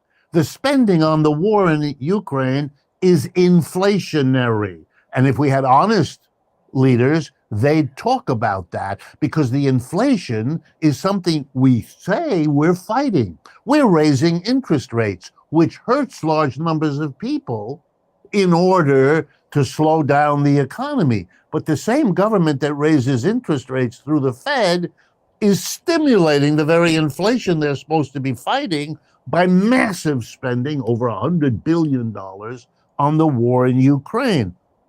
That's right. Think about something for a minute, then I'll go back into it. Think about the fact that over $100 billion have gone to Ukraine, right? Just freely send that money out the door. And at the same time, most people I've spoken to are having a difficult time paying for grocery prices, right? So the prices have increased for us. And yet our government at the same time has billions of dollars that they can just send to another country. Think about that for a second. Think about that. They're getting packages that include healthcare, that include clean water. We've talked about Flint. We've talked about Jackson, Mississippi. We just talked about what's happening in Ohio tonight, where the American people, we don't even have these packages for a lot of people that live in this country. So the US government is willing to give billions of dollars to another country to help out people abroad, but they're not willing to help out the people who are right here in the United States. Because again, war is profitable. Wow. What about that? What does that mean? Then there are another indirect cost all over the world because of rising prices of oil and gas. investors, big oil companies are spending money again, investing in more fossil fuel production. There are struggles inside Germany as they reopen old coal mines to bring coal up. Lignite, some of the worst pollutants we have in the world, are being revived to cope with the energy price increases that flow from the war in Ukraine. Yeah, the cost, who will pay? All the emphysema that comes from this pollution, all of the global warming that comes from it. The health concerns. Do you guys remember after September 11, do you remember the number of people that lived in New York that lived in that particular area that ended up with health issues after the fact, like lung problems, whether it was asthma, etc.? This is something to think about too when we talk about war. It's not just about environmental pollution. It's also about the medical effects that these wars can have on people, just innocent civilians who live there, who just happen to reside there, the effects it can have on their health. And they had nothing to do with this at all. And sometimes these effects may not show up right away. It could happen years down the road. And you wonder, well, whoa, what caused that? Where did that come from? So when we talk about environmental pollution, we need to really understand that war, again, the military industrial complex is the number one single most polluter in the world. Therefore, the military industrial complex is complicit in environmental pollution, and environmental pollution is complicit in declining health for the people who live in those areas that are affected. This is important for people to fully get and understand, because when you sit up here and you cheer on, yeah, go get them, take them down, like that kind of thing in efforts to war, you need to understand the lifelong effects that come after that. And I think this is not something that is spoken about oftentimes, particularly, I know it wasn't when I was in school.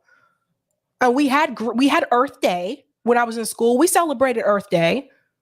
We talked about recycling. We talked about all of those things, but not once when we talked about environmental pollution was that aspect brought up about it, about the military industrial complex. It was never brought up. So this is something that people fully have to understand.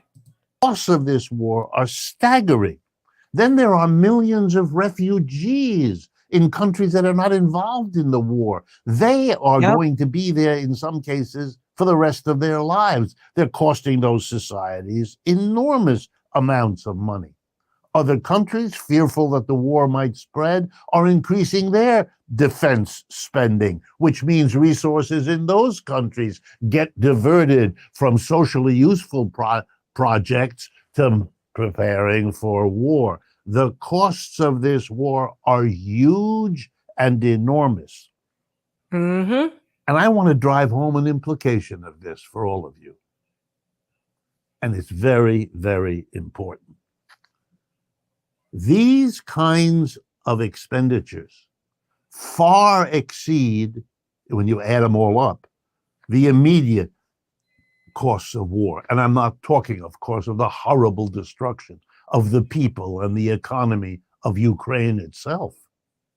We might have avoided most of that had we come to a realization of the costs of war that I've just described, because those costs are much larger than the billions of dollars we could have offered to the people of Ukraine. Instead of a war, here is an amount of money that allows those of you that would like to move from one part of Ukraine to another, out of the Ukraine to Russia, if that's your desire.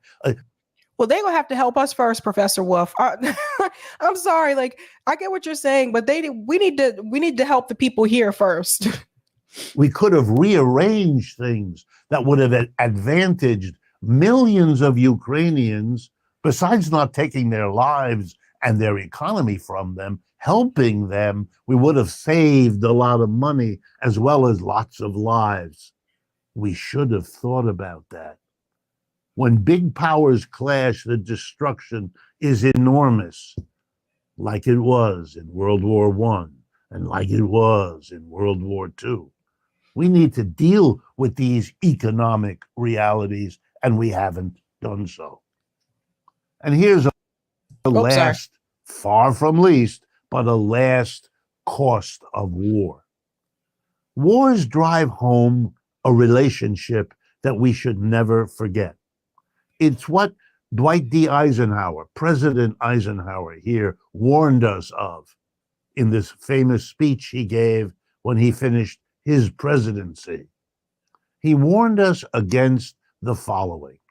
If you have a huge military establishment, either because you fought a war like we did in World War II, led by then General Eisenhower, you run a risk, he said. And that risk is real here in the United States, he said. And the risk goes like this.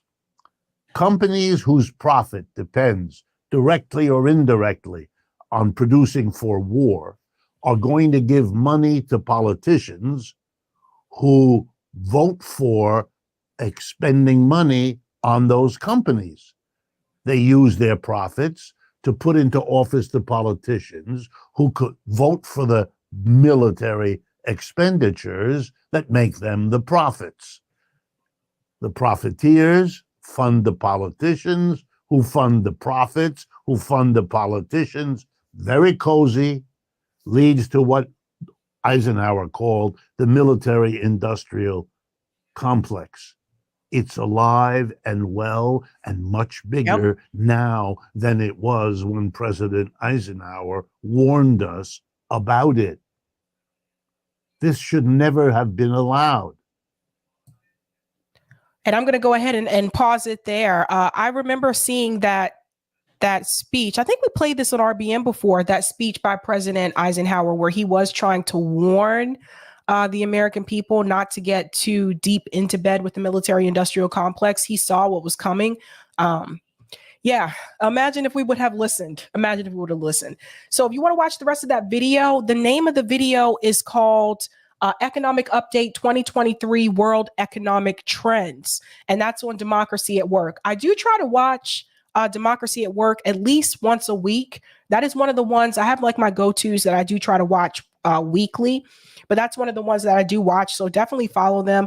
I think like there's so much more to be said there if you want to watch the rest of the video. Thank you for the super chat, Henry. Federal spending equals public banks. Congress issues the USD when it spends by typing into a keyboard. Thank you so much for that, Henry. Thank you for the super chat, dissenting opinion. The first step to national health care is to move to publicly funded elections. Bingo. I'm all for that, dissenting opinions. I'm all for that. How do we get that to happen? That's what we have to figure out. Thank you for the super chat. Yep, X. Now the IRS is after people's tips. I saw that. I heard about that. That was only a time coming, though.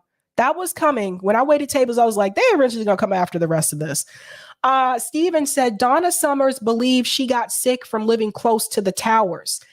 That would make sense because I remember when they did announce that Donna Summer had lung cancer. I think that's where it started her lung and became breast cancer or something like that.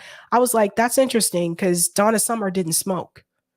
So again, that would explain a lot, Steven. I love Donna Summer, by the way. If you guys don't know, those of you that follow me, you know, like I've talked about her on the show before.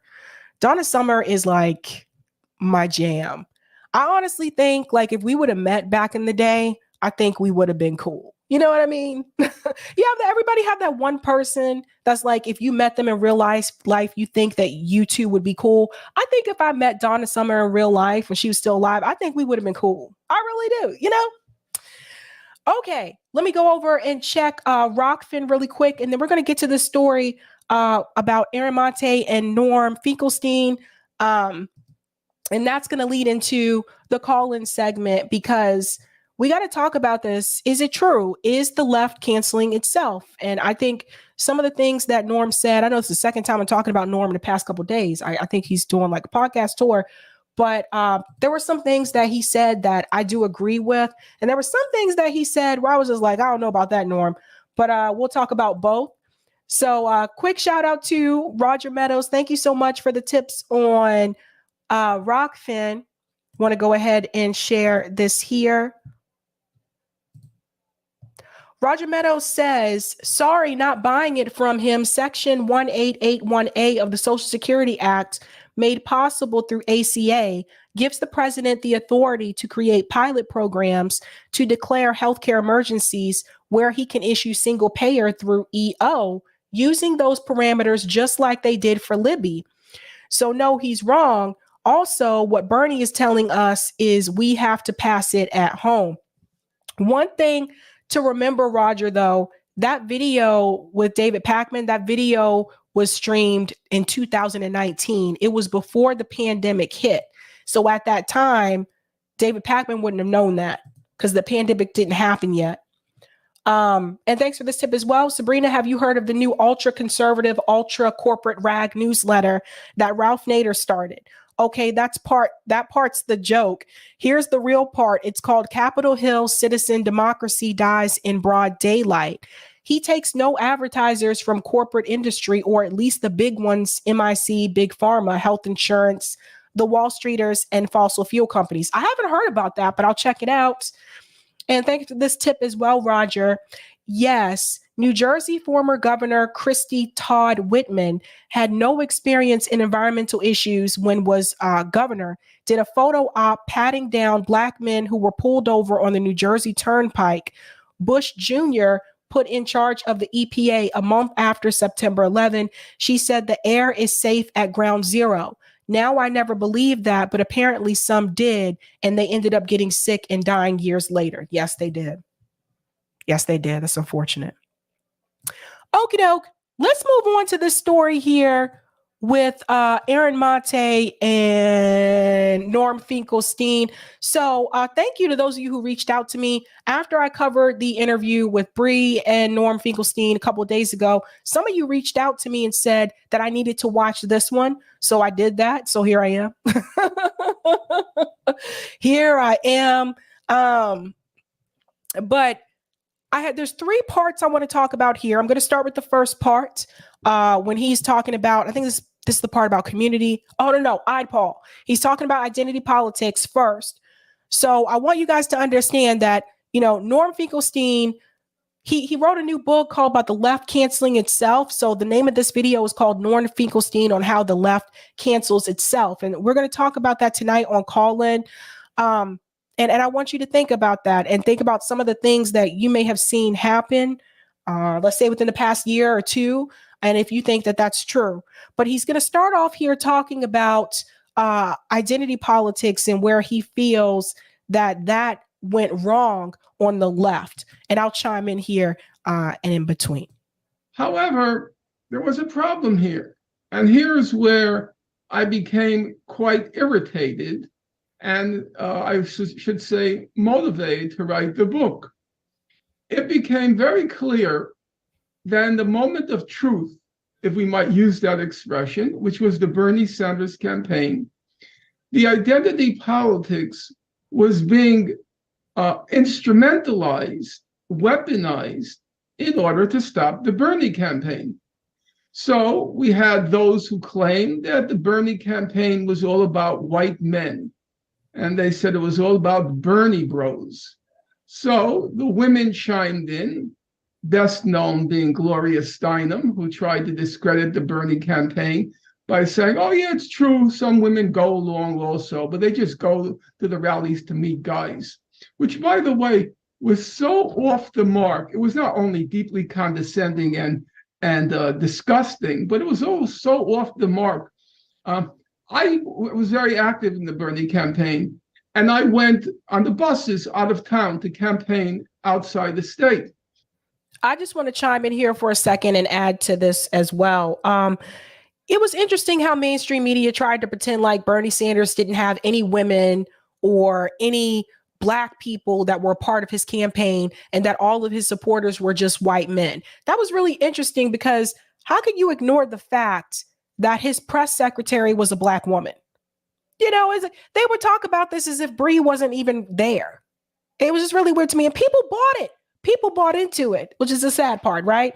They would pretend like Nina Turner wasn't a part of this campaign, that Cornel West wasn't a part of the campaign, Danny Glover wasn't a part of the campaign. All these people, Dr. Dooley wasn't a part of the campaign. All these people that were African American, And some of them who were women that were directly a part of the campaign, mainstream media pretended as though the only people that were a part of this campaign and the only people that supported Bernie Sanders were white men. I don't even know where the Bernie bro term started, where it originated, but I do remember hearing it over and over. And I went to these rallies, and Norm, you know, he's part of this too. I went to these rallies. When I went to the Bernie rally here in Boston, over 10,000 people, you think it was just 10,000 men? No, there were women. There were plenty of women. There were people of all different ages. There were people of all different races. But this was something that mainstream media was able to,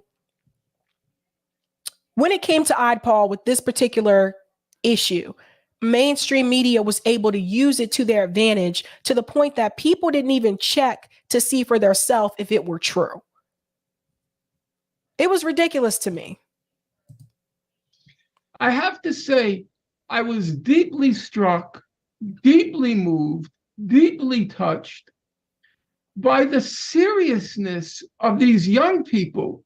You know, in my generation, you went on the bus to Washington, which was commonplace for a demonstration against the war. And before you knew it, the bus was saturated with marijuana smoke. Everybody's passing around a joint. And I have to say, I come from a kind of austere Puritan background, and I was slightly put off by it, but that was, you know, the hippie culture.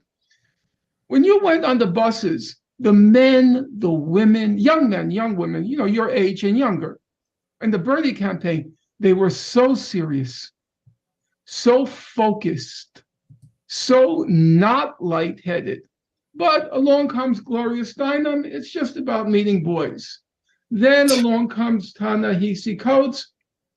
Bernie is weak on the reparations question. Bernie has a serious problem with Black people.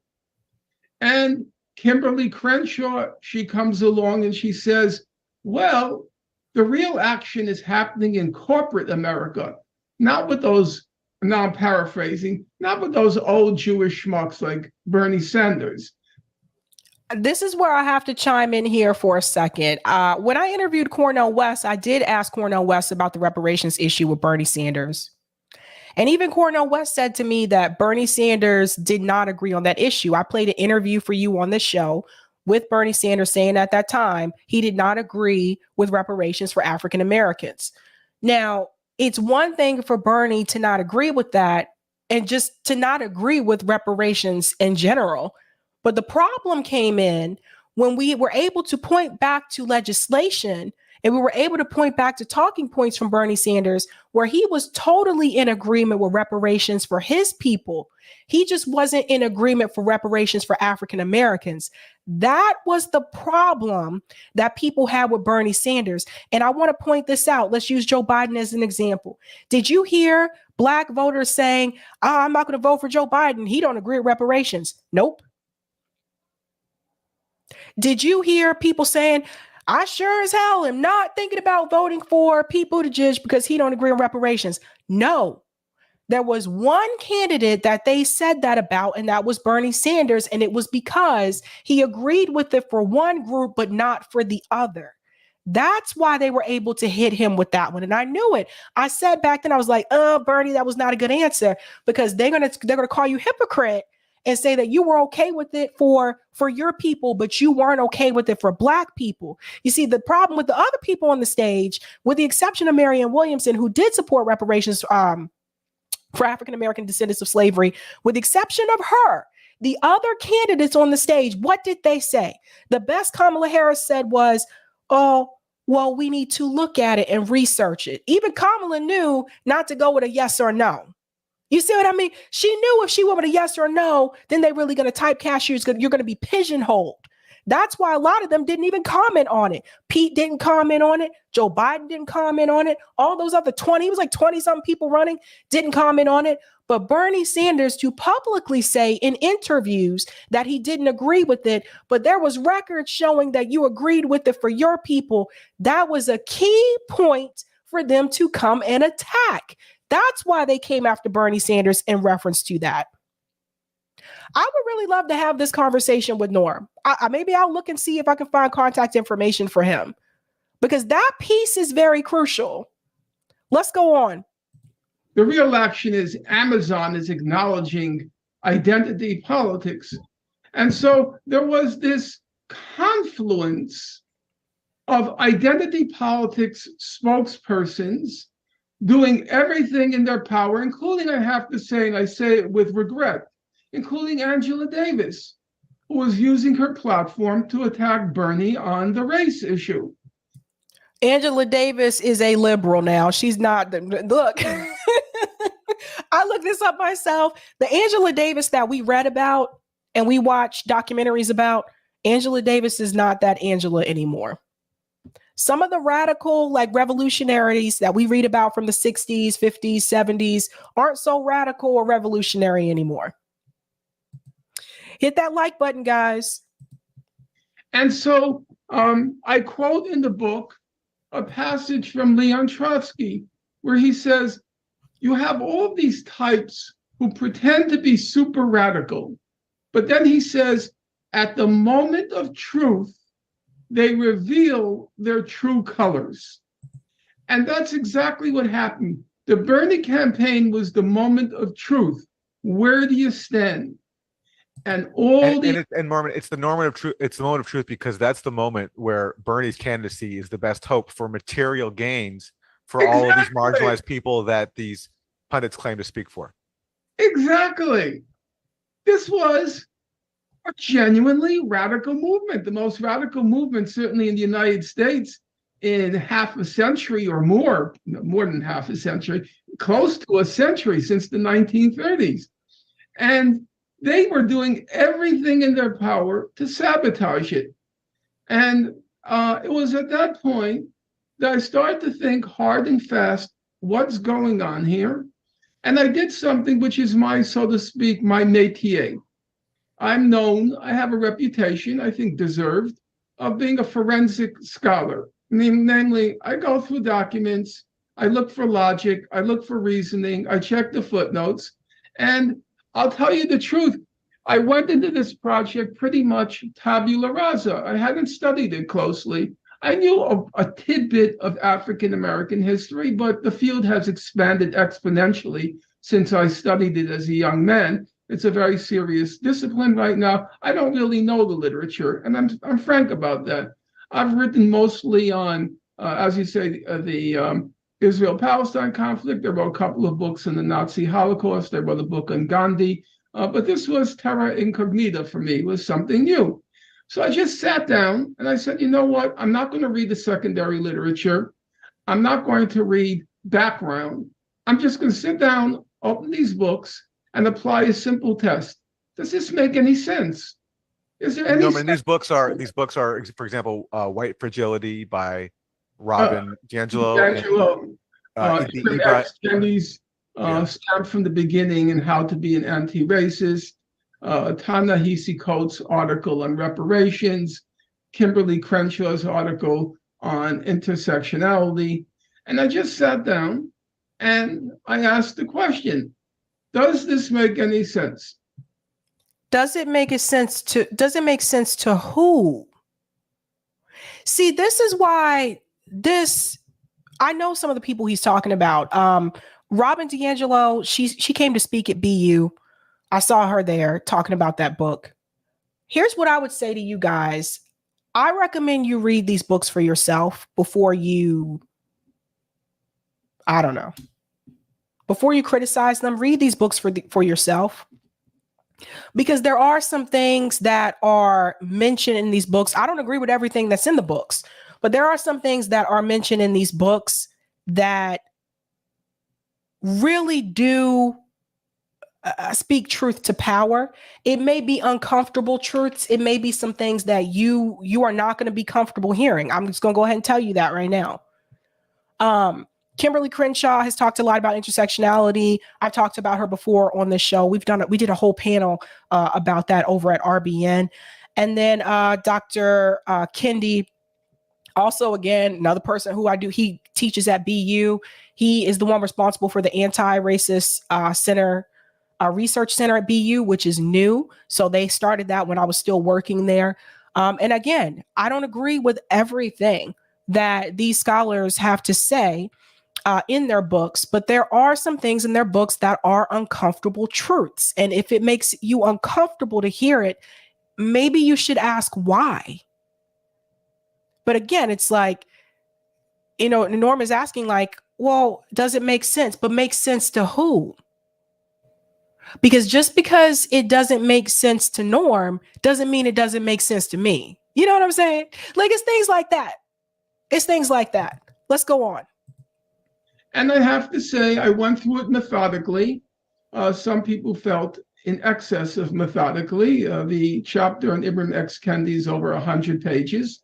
But the truth be told, and here I'm not being facetious, the truth be told, Kendi's book is being used everywhere. It has been widely adopted. And nobody, I'm saying nobody, has gone through it chapter and verse and seen whether this makes any sense, what he's writing. And so even though I admit that the book is exhaustive in ways which some people might find painful, on the other hand, I think it was a needed exercise to apply the most demanding scholarly standards and to see, does this hold up? And it doesn't. I also have a very long chapter, the longest chapter in the book on Baroque. It doesn't hold up to who, though? Because see, this is the thing, is like, when you talk about these people, when you talk about like Dr. Kendi, again, I don't agree with everything that he says. When you talk about Dr. Kendi, when you talk about Kimberly Crenshaw, when you talk about Robert DiAngelo, again, like Robert DiAngelo's book, White Fragility, she's speaking about the white community as a white person and the things that she has seen and the problems she's seen with it. And she's more so talking about like the liberals, right? Okay. Kimberly Crenshaw and Dr. Kendi, they're both African-American. And so their experiences, which I do know about their experiences, they are very different from the experiences that Norm has. They don't have the same type of upbringing. They didn't have the same type of challenges. Very different. And these two, both of them, they're older than me. So just keep that in mind. But I think that's the thing, is like, does it hold up according to who? According to Norm? According to who is the person that signs off on if something holds up or not? Let's ask ourselves this question. Who are the ones that do that? Let's go on. And then I'm gonna go to the second part. Obama, because he became a kind of woke test. You proved your wokeness by being pro-Obama or praising Obama's brilliance and whatever else. And that too was a question of curiosity to me, because speaking strictly as a layperson from afar, I saw no evidence of any brilliance there. I didn't see any evidence of any political acumen there. And so I did the same thing. I sat down, went through the record, and see what I came up with. And I came up with a lot of zeros. And one of the magic he didn't need to have any brilliance. See, this is the thing. Barack Obama didn't need to have brilliance. All he had to have was two things. He had Harvard Law School on his resume, and he had, I don't know if I want to mention that part. I might get in trouble for saying that. Let me just say it this way. He was chosen. He was chosen by people who have opinions that actually matter very much in government. And two, he had Harvard Law School on his resume. You don't really need it, but you got that. And then add on top of it that he's African-American.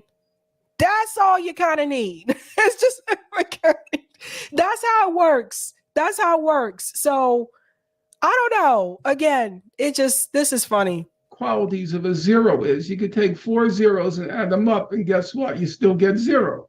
So there was nothing there.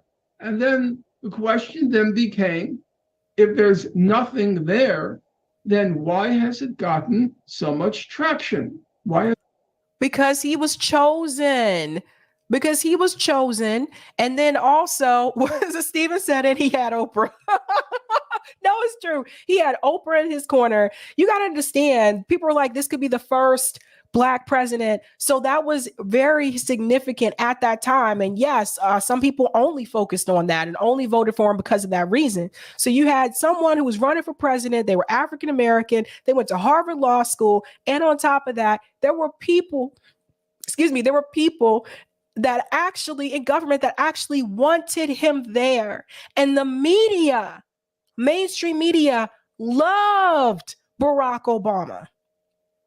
And if you got the media on your side and you got Harvard Law School and you're Black and people in government want you there, that's a shoo-in. That's a shoo-in. This identity politics got so much traction. And my conclusion is that it's basically been weaponized by the Democratic Party for two reasons. Number one, they want to replace their white working class base, which was which was identified with the working class since FDR, since Franklin Delano Roosevelt. They wanted to replace it with identity politics. And number two, because the identity politics was a useful weapon at this juncture in time. You see, that's the key point. The Bernie Sanders campaign, or the Bernie Sanders, let's call it idea, it came to fruition. You recall Bernie, when people used to say about Bernie Sanders is, oh, Bernie Sanders, he's been saying the same thing for 50 years. Yes, it's true. He's been saying the same thing for 50 years, except guess what? The times caught up with him. And now what he had to say actually resonated in ways, as you recall, he didn't imagine. When he went out in 2016, he says, what the hell, I'll go out and give a few stump speeches for socialism. And he was absolutely shocked by what happened. He did not expect it. He was totally bewildered. Of course, by 2020, he was seasoned. He knew what he wanted to do, how to achieve it, and the gains were significant. The shortcomings were also significant. Even when he came to Boston, when I saw him here, when he got up to the stage, he said, holy crap, this is a lot of people. It was like over 10,000 people. I don't think he was expecting that. I really don't. But that's for a separate discussion. So the key is this identity politics emerged as a political force just at the moment where a radical socialist workers' movement aimed at the redistribution of wealth and the radical transformation of our society became a real possibility. Yeah, those are good points. Like I told you, some parts of this I do agree with him on, and then there are parts of this I don't agree with. I'm going to go to the second part here, which is, oh yeah, okay. 2420. Okay. The second part that he brings up here, yeah, right about here. I think this piece is important too, because I want to cover two different sections. So we're going on to a different topic here. But again, I get some of the things that he's saying about, like, yes, they did use those things to attack Bernie Sanders' campaign. But I'm sorry, like, especially like when he ran in 2020, he should have saw that coming because he had already went through it in 2016. So he should have known they were going to do that in 2020, But in reference to, like, reparations and stuff like that, I still say that was Bernie Sanders' fault. Like, you can't, how you going to be for it for, one group and say you're against it for another group, like, and you were for it for your people, but not for Black people. So that was a mask off moment for Bernie Sanders. And I know several Black people did not like that. Let's move on to this part here. Buses out of town. When I was a leftist, being a white leftist in the era of Black power, it was a kind of noblesse oblige. You went out not as a subject, not as part of the oppression, but you were a white person. You go to the rallies, clenched fist, off the pigs, totally ridiculous, insane. This was completely different. This was completely different because your generation has been homogenized by the capitalist system such that someone like yourself, someone like a roommate of yours, you're just a tiny notch above Black people. Pause. Oh my God. Let's hear that again. I want you guys to hear it so just make sure I'm not mishearing this myself. Okay? All right. And then I'm going to point out why this is actually not true. I think I know what he's trying to get out, but this is not true. Listen to this. You went out not as a subject, not as part of the oppression, but you were a white person.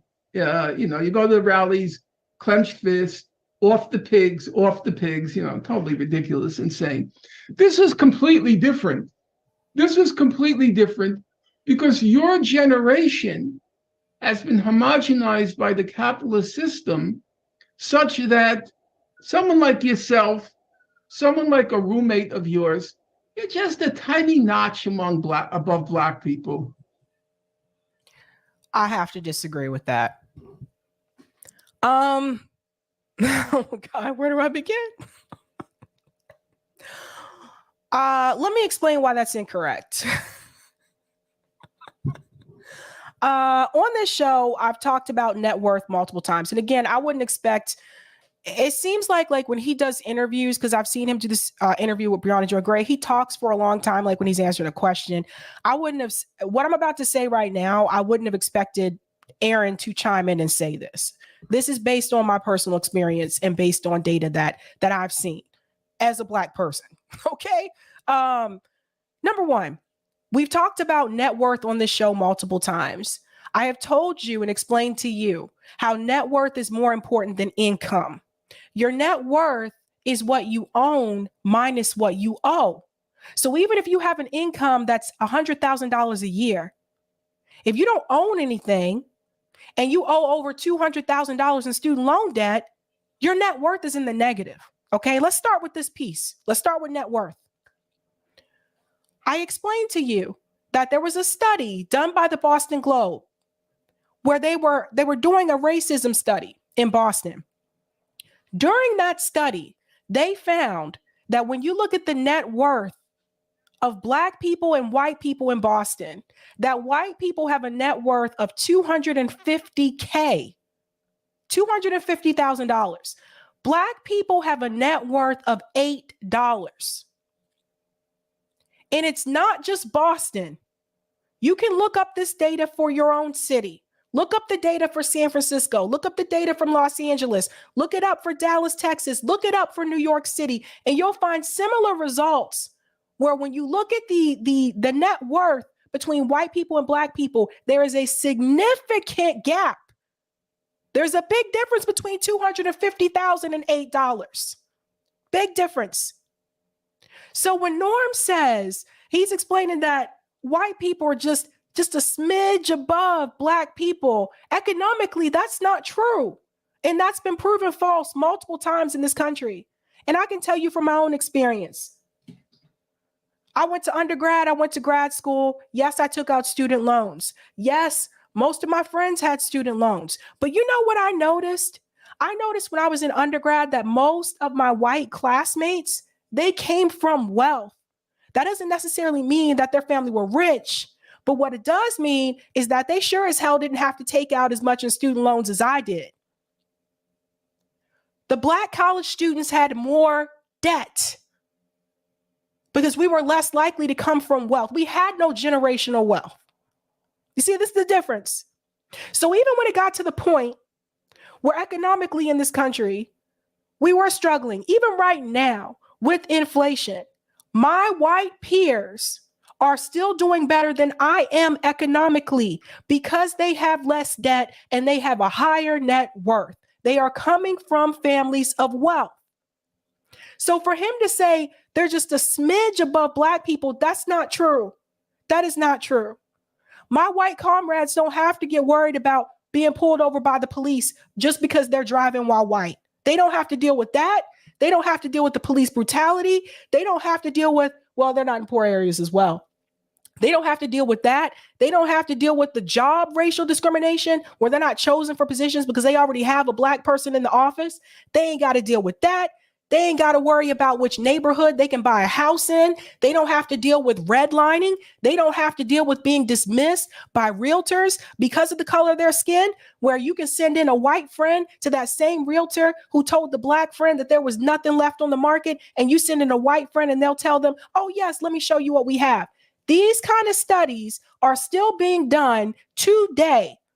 It's not just something that happened back in the 60s. It's not just something that happened back in the 70s and the 80s. There are still people doing these studies today to show you just how racist this country is systemically when it comes to black people trying to acquire any type of wealth. You see, Norm don't have to go through that. Norm ain't got to deal with all that. I had to deal with that. As someone who's a homeowner, I had to deal with that. You see what I'm saying? You see the difference? So even though economically, yes, we all being hit right now because of inflation and because of the gas prices and the food prices, all of us are dealing with that. Most of us, yes, have student loan debt. But I even just told you my white peers have less than I do. And this includes some of them that have more than a master's degree. Okay? So they're still not just a smidge above me, man. This is the kind of things I'm sorry, but I hate to call it out, but I gotta say it. And maybe, one day I could have this conversation with Norm, but I think he really need to talk to somebody who's been in this position and has been in those shoes. And that's, no shade to Aaron, but Aaron's not gonna know about this. And this is something that needs to be said. Like, I had to go through that shit, man. I still have to go through those things. And I'll still be turned away if I go to certain realtors. I'll still be turned away. So I'm sorry. And that's right here in Blue, Massachusetts. So they're not just a smidge above. Ain't no way, man. You're not going into the middle class, your generation. You're not going to get a 40-hour-a-week job. You're going to have gigs just like blacks have gigs. And unusually, I know you wouldn't understand these things because a huge chasm in age separates us. We didn't live with black people. We didn't grow up with black people. Black people were a alien thing. Now, sometimes you would deeply identify with them. I deeply identified as a youth with Angela Davis. But it was something afar. Many degrees removed, not 6 degrees removed. This is another thing too. I'm so sorry. Like, again, I get what he's trying to say, but also, like, it seems like he has this perception that now all of a sudden today, black people and white people are just living together harmoniously. And that's really not the case still for the United States. Like, yes, it is a little bit more integrated than it was when he was growing up, but the United States is still very much segregated, especially if you come here in the Northeast. The Northeast is hyper segregated here. If you still go to cities like Chicago, there's still hyper segregation. There are towns here in Massachusetts that are like 100% white, where there are no black people, where I would not be welcomed in. You get what I'm saying? It's not just New England. There are parts of New York that are like this too, boo. I lived in New York City, and I'm here to tell you, there's some neighborhoods, I don't care how much money you have, if you're not a celebrity, they're not really trying to rent to you either. We got to keep this real here. I think that Norm has this idea that now everybody's just living together harmoniously. No, that's not true. That is not true. The most least segregated place I have ever lived was actually in the Southeast. In places like North Carolina and South Carolina. And even that's starting to change because of gentrification. The second most least segregated places that I lived was actually in Germany. Like, come on, was actually in Germany, where you think you would see less of me. So America is still very much heavily segregated. And I want Norm to understand this. These communities ain't really so much living together. And the reason why they were able to integrate so much is because of the military. Because a lot of the families that are in the military is all different races. And that's why my communities were the way that they were growing up. But when I became an adult and I started moving around and I started to see it's not so much that way. It's not so much. I'm sorry. But we got to call this out. Generation, very different. You have 4 people living in a house. One person may be black, one person may be white, one person may be Latino, one person may be whatever. I have a Jewish friend, and he's quite, comes from a conservative background. But that's not the norm, Norm. Like, that's not the norm. I've lived in those environments as well, but I'm trying to tell Norm, that is not the norm in this country, though. What he just described, that is still not the norm. Oh, dear God. I felt poor Aaron. Aaron's probably just like, I don't really know what he want me to say. I don't really know what he want me to say. A young friend, your age, correspondent who I call a friend. I said, so who are your roommates? He says, oh, I have 2 black women as my roommates. Conservative Jew, 2 black women. Unthinkable in my generation. So because you now have real bonds with blacks, Latinos, people of different sexual orientations, real living bonds, and what's as important, and maybe even more important, you're just a notch above black people. You're just a notch above. And so there was no,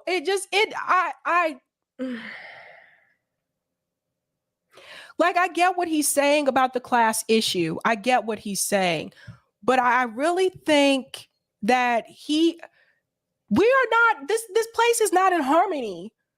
Like what he just described, where someone having a black roommate, a Latino roommate, and a white roommate, that is not the norm in this country. It is not. I don't care where you go. Like, that's not the norm. What a lot of people will see, especially those of us that went to college, once you get out of school, once you leave undergrad, once you leave grad school, once you get away from those academic spaces and you become what I like to call a full-fledged adult, and you are going out now to intervene in real estate. You are going to look at real estate. You're going to look at property. You're going to go try to get a job at some of these companies where there ain't that many people like you, and they may already have their token black person in the department.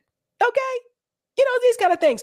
So it's like, that's what he has to understand, is that once you get out of those academic spaces, you're away from those campuses where you are not put together, you are forcefully put together, and you have the option of where you get to live. The majority of the time, those spaces are not integrated that way by choice. Most of those spaces are integrated by force. And that is something that I did notice myself, coming from a military family, having gone to undergrad and having gone to grad school. Once I got out of that, I noticed not as many people were actually willing to live in harmony together by choice. Let's go on. You watched it. I was very struck during the George Floyd demonstrations by the vehemence, the anger of the young white people. They were so angry. Now, part of the anger was identification with what happened to George Floyd and what we used to call, my generation, killer cops. But that was, in my opinion, that was just the surface. Beneath it, white people, black people, they were angry at the system that had fucked up their lives and fucked up their futures. And the cops are the representatives, the armed force of this system. That is true. I agree with that. With George Floyd, you did see that. You saw white people and black people protesting in reference to George Floyd. And I would also say too, it was a lot of younger people. There were some older people at those protests too, especially even in Boston. But I will say again, it's like, I think the reason why that protest was so successful is because of the fact that you really could not escape that video. And if you saw it, you couldn't unsee it. And we've seen other videos, but this one was different. You also have to take into consideration that during that time, at least in my state, we were locked down. We had no choice but to see. It was everywhere, whether it was on TV, on our phones, or whatever. Everyone was forced to stop and listen and pay attention. And I think that's the other reason why those protests were as large as they were. Right? They weren't just in the United States, they were across the globe. But what happens when people are not forced to stop and pay attention? Most of these police brutality cases are overlooked and not even reported by mainstream media, by the way, including some of the ones I've told you about. I just happen to catch someone's phone on Twitter and then I research it for myself. But a lot of times these things are not. And so the anger was not just about racial injustice, it was about class injustice. So it was extremely inspiring. And then along comes Robin DiAngelo. I don't think so. Okay, I disagree with more than I thought. I did not get the impression from protesters with George Floyd. I did not get impression from them that it was about class from anybody. The impression that I got is 100% racial. That was the impression I got. I'd never heard one person say this is a class injustice. If we would have added class to that, the movement probably would have been even bigger. But I think, what is it, Joy? To be fair, Norm is of the older generation, so he has seen some improvement. But for people born after, say, 1970, the positive changes are minuscule. And we seem to be regressing. Never forget Rodney King. That's a good point, Joy. You're right. I think for him, he sees this as like, significant changes and things like that. I'm not trying to be too hard on Norm. I just think that there are some blind spots. And I think that, I don't know, if I talk to Norm, the racial stuff I would have to push back on. From my own personal experience, Alrighty. And what does she do? She plants in the minds of Black people, don't trust those whites. And then you know what she tells white people? She says, you have all the power. There's really no difference between some Amazon worker and Jeff Bezos, because you're both white. And whites control the wealth. Whites control the power. So don't give up a good thing. Don't start talking about uniting with Black people, because then you're going to lose your power. He's talking about some people are asking, who is he talking about? He's talking about Robin DiAngelo. She's the one that wrote the book called White Fragility. That's who he's talking about. That's her message, and that's why she's loved by corporate America. She pits, she exacerbates. Real life, it exists. Obviously, racism exists. But is it the end of the story? It's part of the story. There's another part of the story, and the other part of the story was given witness by the Bernie candidacy, such that, as I was discussing the other day with Brianna Joy Gray, she said to me, quote, every demographic under 30, Bernie won. That's a very critical fact, because they're the future. You're the future. Every demographic under 30, Bernie won, which means Black people, Latino people, they were willing to relate to a class platform. I agree there. And I'm not going to carry on with this all night because Norm about to give me a headache. But what I will say is that that's true. Bernie really did capture the younger people. Unfortunately, though, when it came time to vote, people didn't turn out like they should have. That is a big part of it, though. Unfortunately, the age group that he captured is not the age group that consistently goes out to vote. And we saw that. We saw that Super Tuesday. So yeah, that's unfortunate, but it is what it is. Check out this video. I'm sorry, you guys. Like Norm, I was like, no, Norm, you could have this conversation. Like the black stuff, you need to talk to me about the black stuff, Norm. I felt like Aaron was just probably put in an uncomfortable position.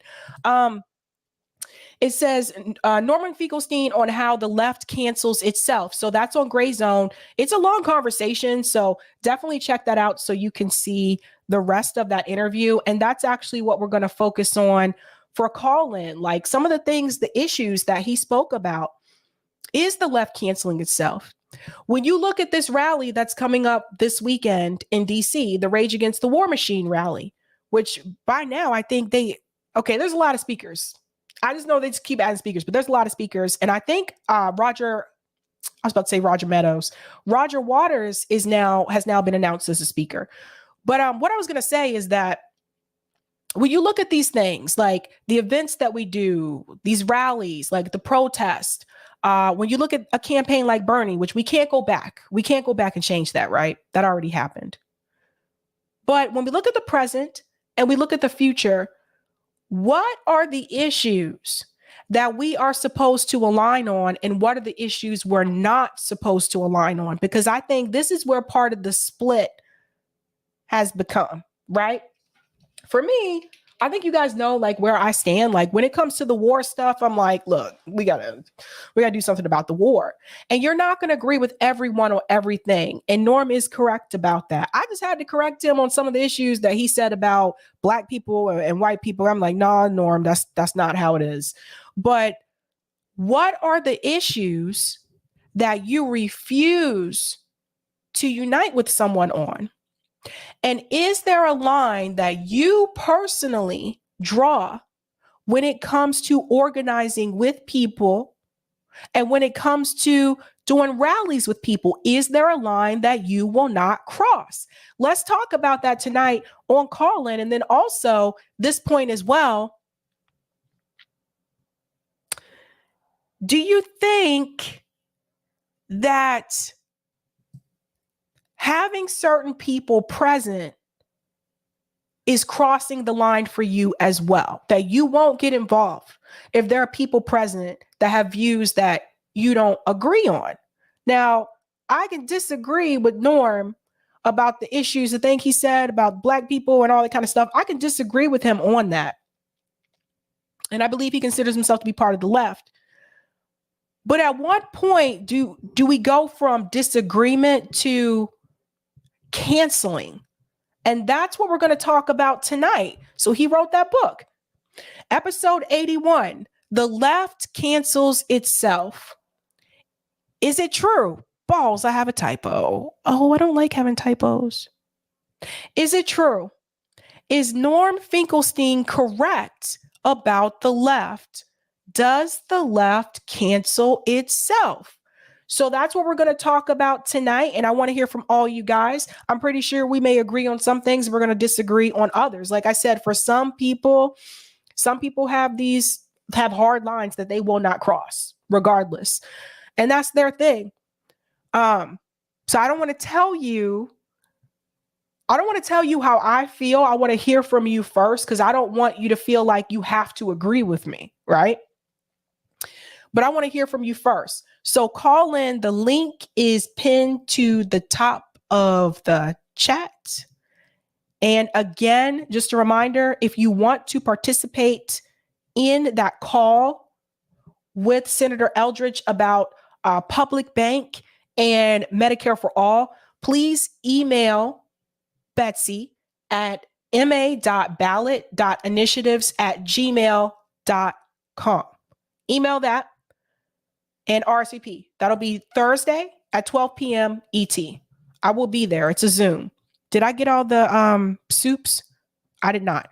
Thank you so much for the super sticker, Kyle.